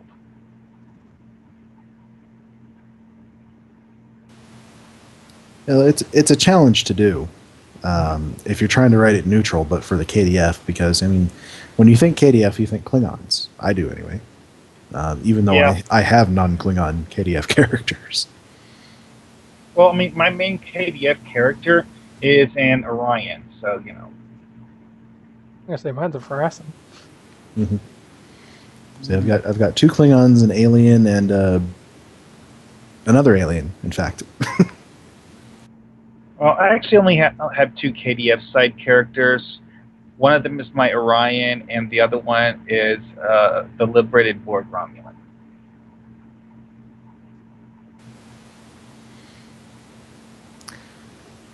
All right. Anything else on that one? Well, okay. I have to say that the guy actually did some very, very cool map designs, and one of them was something that I thought was really, really well done, because he took a map that I've used in one of my missions, and when I used it, the results were somewhat awkward, and his usage of the map was, well, I'm not going to say that mine was bad necessarily, but his usage of this particular map avoided the main issue that I've had with using the map, which is the fact that it's one of those rare Cryptic-made maps that has such ridiculously rugged terrain that there are a lot of places where you need a floater to move forward in a straight line. In his case, what he did was he built a colony on raised platforms so that the more rugged aspects of the terrain were hidden under the platforms, and you didn't have to look at them. Or I should say, you didn't have to try to climb over them. You could still see all the trees and everything around the map, which is actually one of the coolest parts of this map, is that it's basically a jungle. It has very kind of like a jungle feel to the terrain on it. I think that's one of the fun parts of the Foundry, is playing these missions and seeing people make very, very different uses of the maps that you've used. Mm-hmm. Very much so. All right, so that is Vulture Wheel by DarrenKitlore. One of the things I wanted to talk about tonight is we didn't have initially any responses to Greendragoon's question about what is the #1 bug in the Foundry. So I asked it again today in our show notes thread, and we did get finally some responses. Oh. Yeah, I've been kind of looking through those. Yeah. And some interesting responses. Dragoon, I don't know if you want to take this one. I don't know if I should pull it up.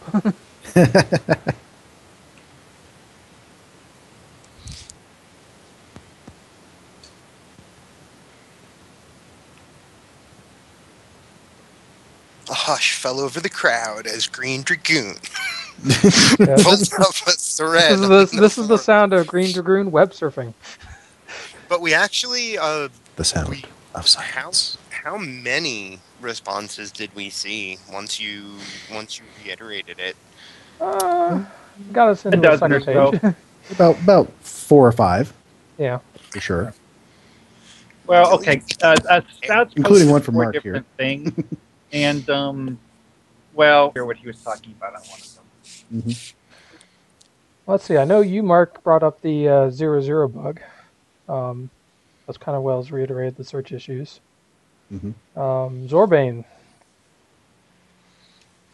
doesn't think the Foundry is all that buggy anymore.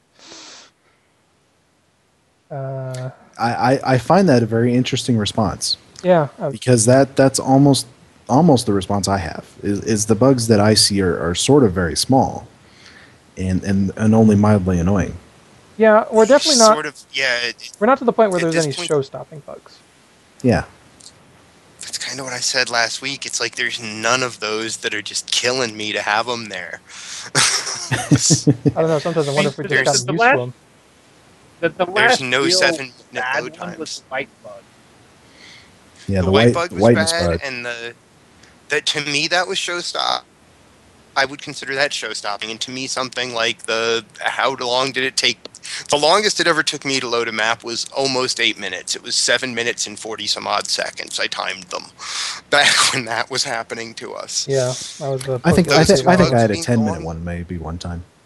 Yeah, those 2 bugs being gone, and I'm happy.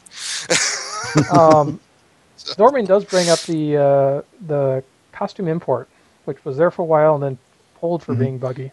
Yeah. I guess Fine. That could certainly use a fix, and because it was such a great tool. Yeah. Yeah, and that was a weird response. Rather than it seemed like rather than an attempt to fix it, the way of dealing with the fact that it was buggy was just to remove it. Well, and of course, I think the reason they did it that way is because it was crashing the game. Yeah, And I think they don't want to leave things in that crash the game. Of course, now we have some ship issues that crash the game. Maybe we don't want to report those bugs because they'll remove the ships. Well, if the ships are crashing the game, it's not like they're doing us any good as they are now, anyways. This is true. Right. But there's actually I hang on to a couple of those bugged NPCs, and because I can do things with them that I can't with the normal character editor. And I will tell you, I mean, every time I close down the editor where I'm working that mission, it crashes. I got to the point where I just keep canceling the crash reports because I know it's just the same bug, and I'm the only one that's going to have it. Was that invisible NPC was what used to do it? Oh yeah, and I'm hanging on to it because I can do a beam out with it. I can fake a beam out. And it will always crash every time it's not bad. I've tested it in live, and it doesn't crash anything there. And it only crashes like when I actually go to exit. Because you're editing it, yeah. Yeah, so I mean, it doesn't affect my saves, but yeah, it's one of those things that it's kind of one of the price I pay for hanging on to that one. The other one that was really mentioned in there is the emotes not working. Yeah, which is actually another one that I kind of consider is high. That strictly Foundry?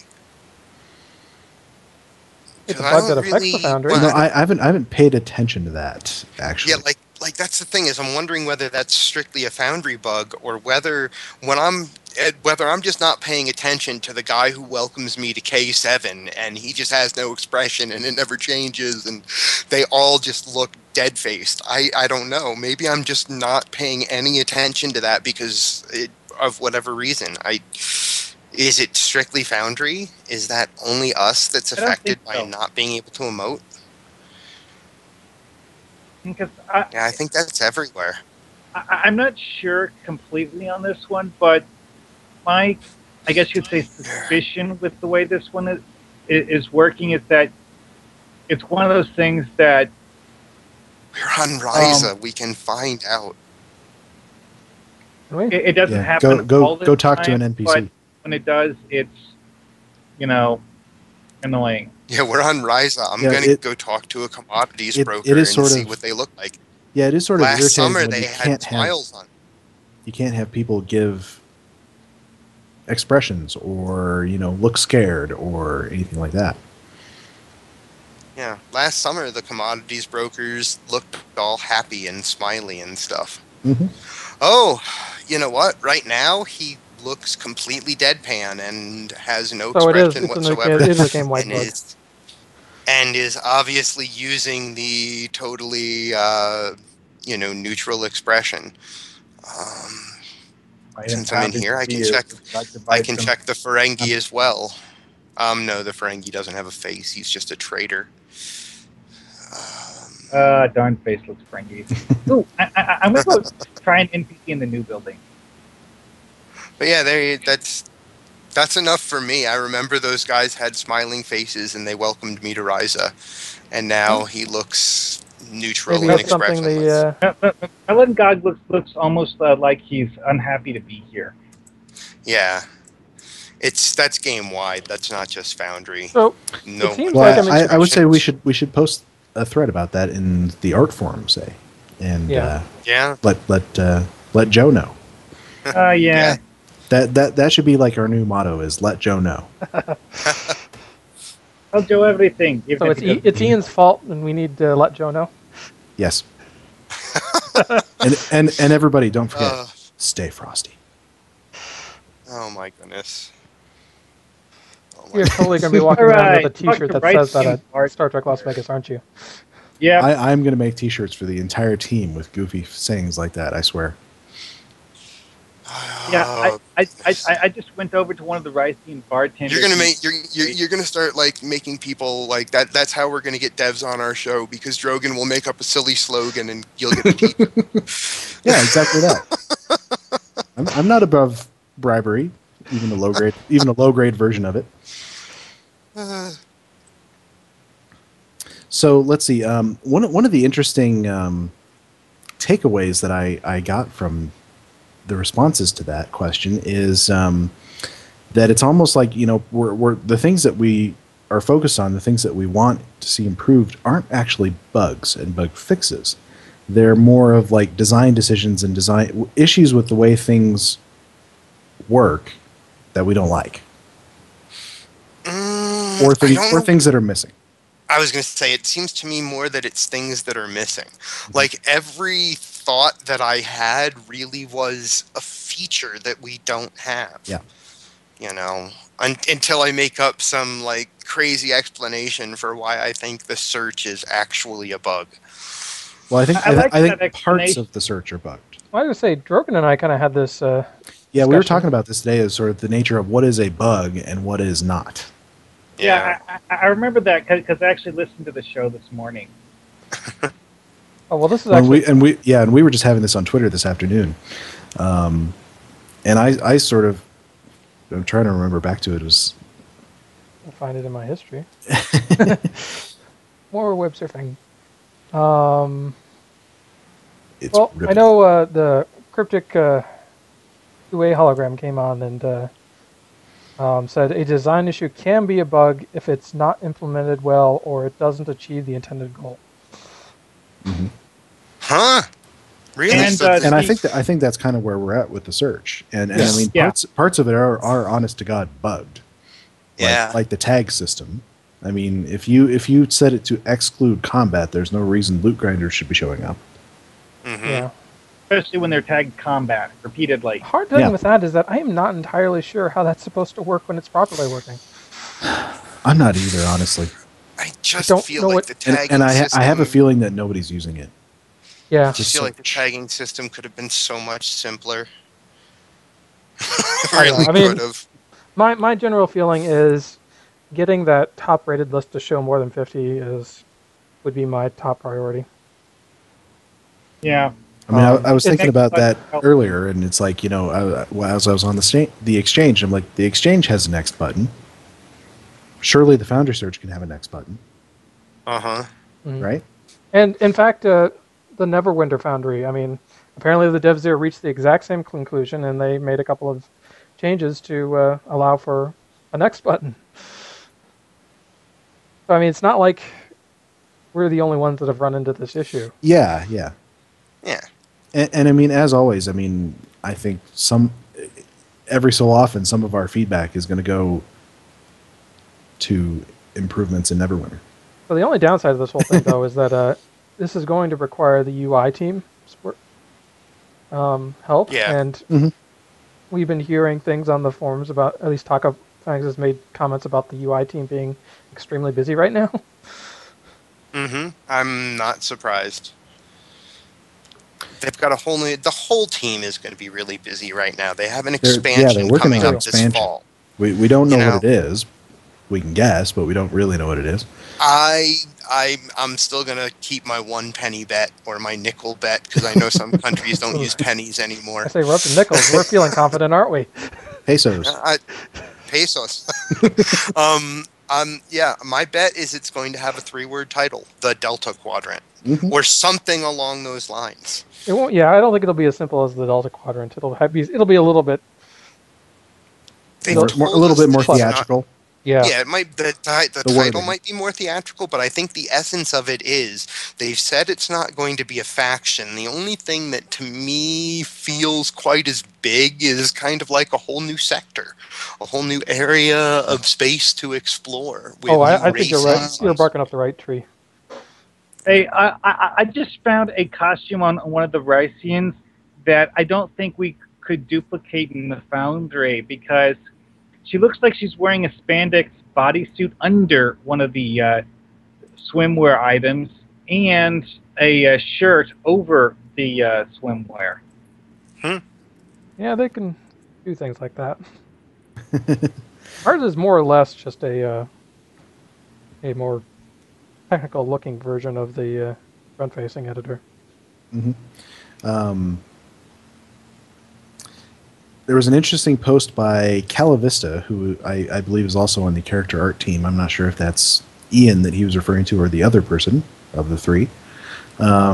Said, this is posted in the Tailor and Costume Bug thread. Some outstanding issues, I'm quoting now, are going through testing right now, including missing Omega helmets, clipping hair, missing Jem'Hadar armor pieces. I'm interested in that one personally. And missing kit parts.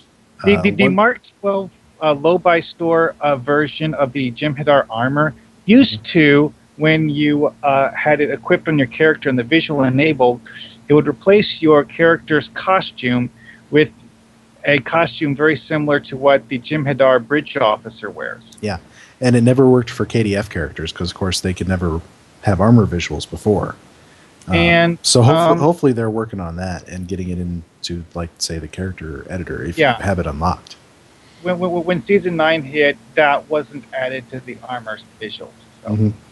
So. I had specifically asked about that one, and I think they said they were going to look at it, and it appears they are looking at it. So he goes on to say, once we've tested their resources, they'll be sent out in a patch. Of course, there are other bugs that must also be prioritized that I haven't mentioned here. So he can't promise any specific time for the resolutions to hit the live servers. But I think that's cool. They're looking at costume issues.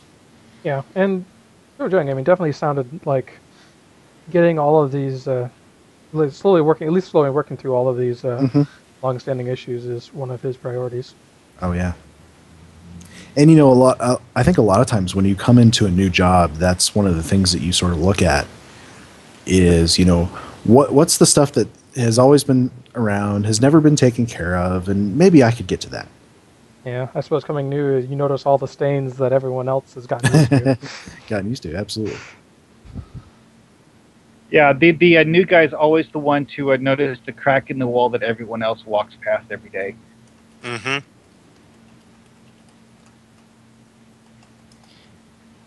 I know, it's definitely been an interesting topic. Absolutely. Well, let's see. We got a couple minutes left. Anybody got anything else? I had a storytelling topic. All right. And that is when the kind of impact that writing a character out in whatever way you do it can have. Whether it's a character death or whether it's, you know, a character being written out, like the impact on both the opening of new stories, you know, what kind of new stories that having someone that's a part of something leave. Now, from an STO point of view, I'm given this by the recent loss of a character that I valued with every tune that I started. Every tune that I started, I don't know why, I loved talking to Egg, and I loved going to do his little, like, I take this. All I did is take his stupid thing to Memory Alpha.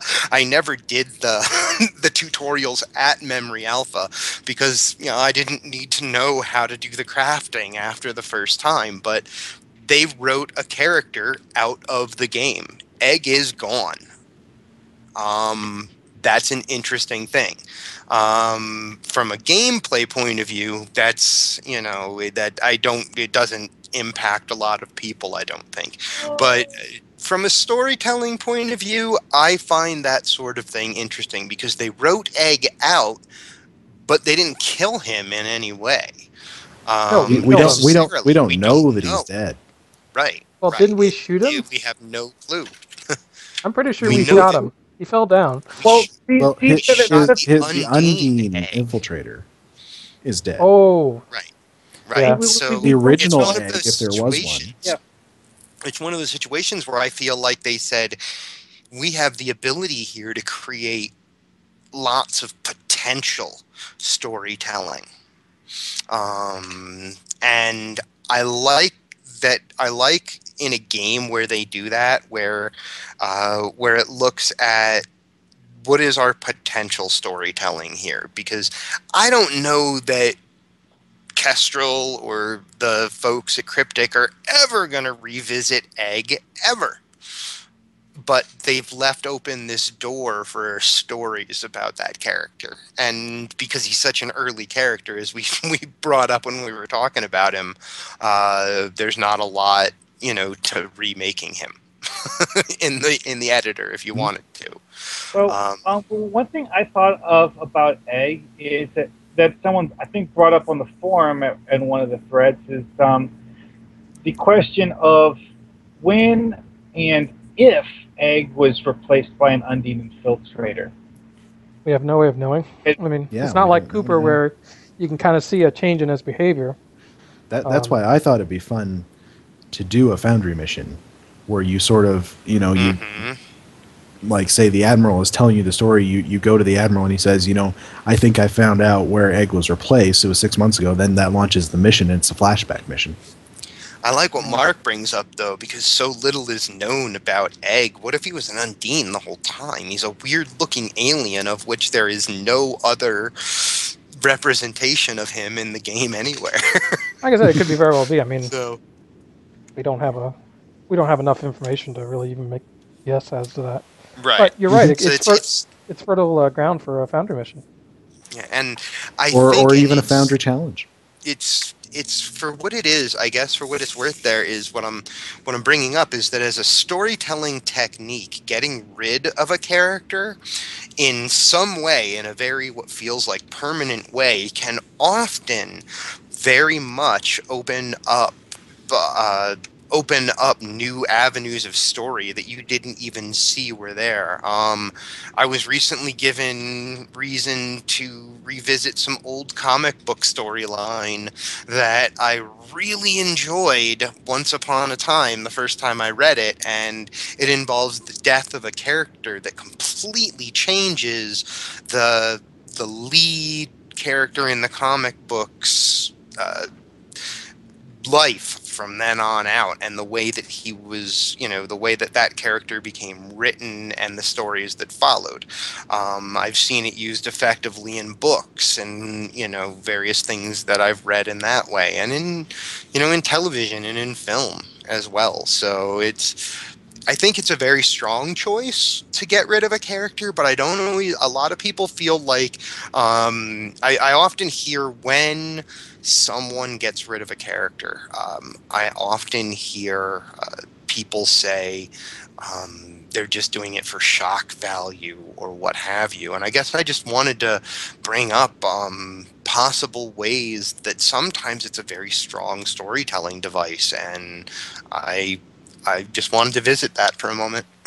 Well, it's funny because it's funny you asked that, because today on Twitter, the official Star Trek question of the day or whatever from StarTrek.com was, what was your favorite character death? And obviously, if you die, you've been written out of the series. I mean, not always permanently, but Very few exceptions. and my quote favorite death in the whole series is Damar.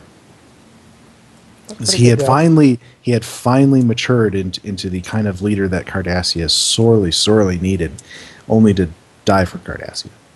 Right then and there. It's funny because that episode, like right before that his death occurs, there's a scene. I want to say that it gets cut out. It was like in the like special extra long version when it first aired. I think it was like a 2-hour episode, and in later ones, I think the scene gets cut out. But there's a scene where they're outside the door trying to get in, and I think Garrett comes back and says, "We have a problem.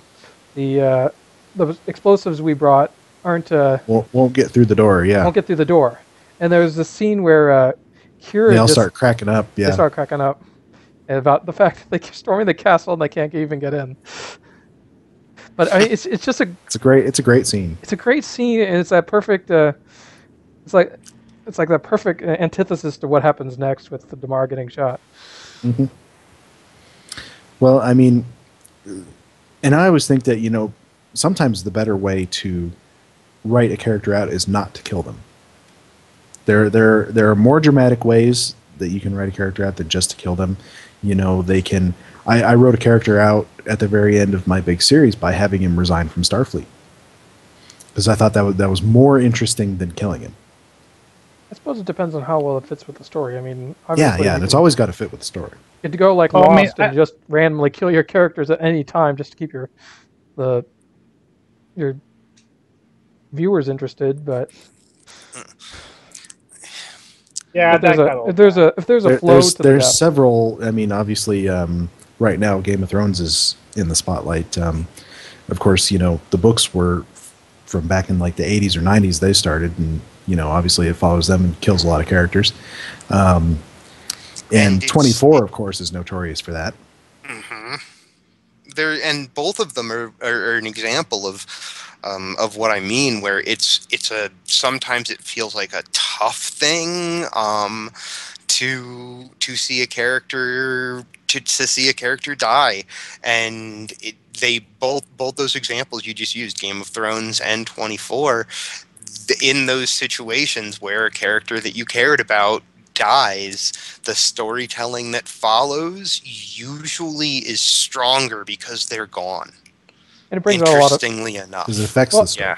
Yeah, but I mean, it brings out a lot of emotion. It usually is an event that will unseat other characters, so the other characters will have to deal with that death, and that's usually a very strong storytelling mechanism. They're doing that right now on Arrow.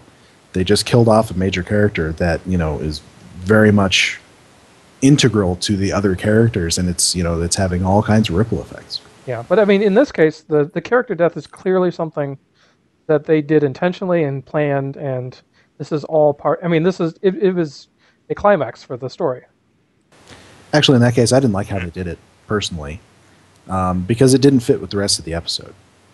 It was just complete shock value, I thought. Yeah, the timing maybe. The timing of it. Had it been in a different episode in a different spot, I might have liked it more. Well, I mean, another example I could think of from something recently was Agents of S.H.I.E.L.D. In one of the episodes, you have Victoria Hand die. And it's the storytelling that follows, is quite interesting, yes. I mean, it's like this tipping point where it's not so much her death that changes everything, but the reason why she died. That I think it was the who did it. That everything is the shock that follows point. is hinged off of that. Very much so.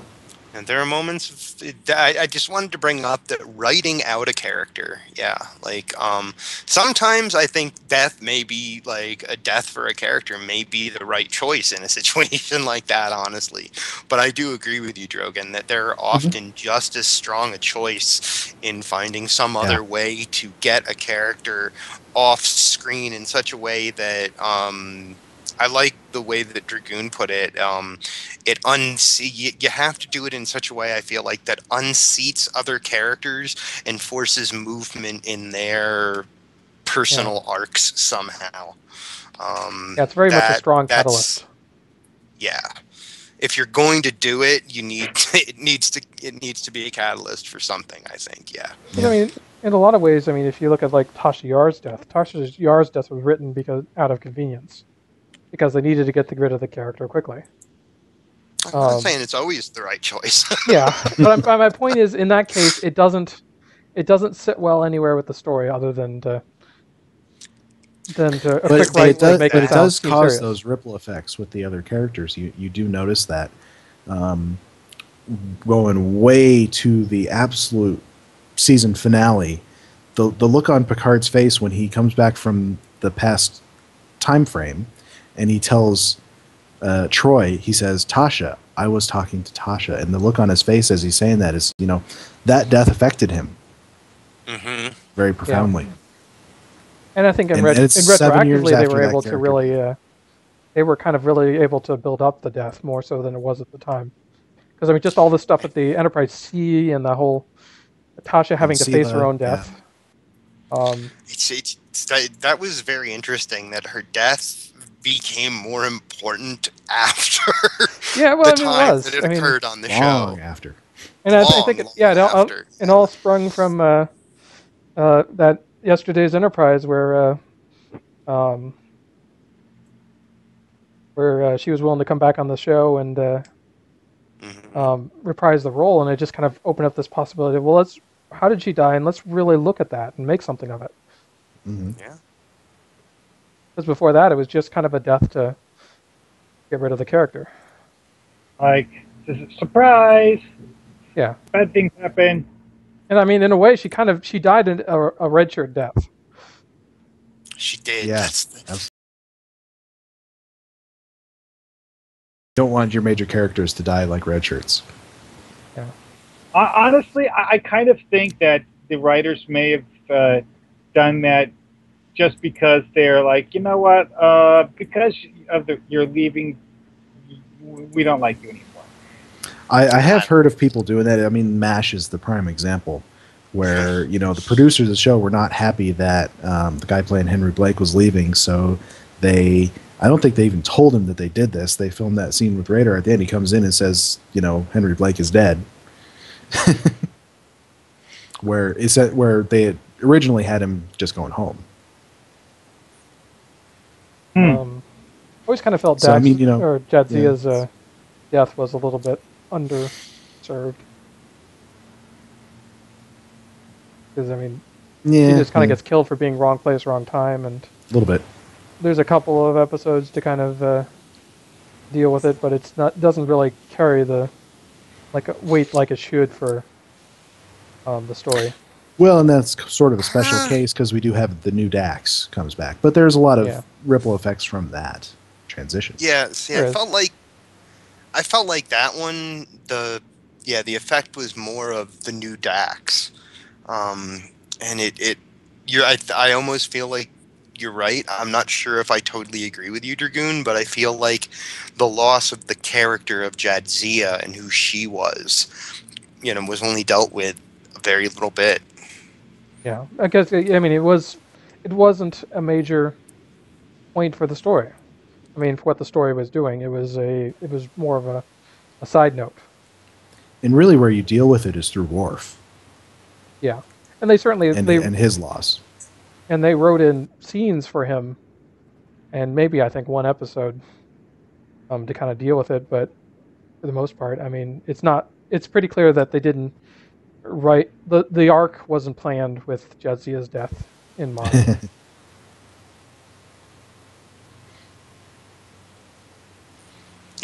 Yeah. Well, we've actually gone just a tiny bit over our time here, so Dragoon, throw up our contact info. All right. You guys can all email us at foundryroundtable@live.com. We can be reached on Twitter at Foundry Roundtab. Drogan can be reached at Drogan1701. Hippiejohn can be reached at Hippie_John. And I can be reached at Greendragoon.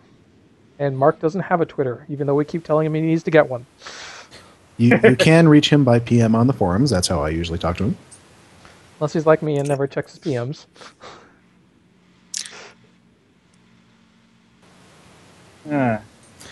But for tonight, we will end it here. So good night, everybody. Good night, everybody.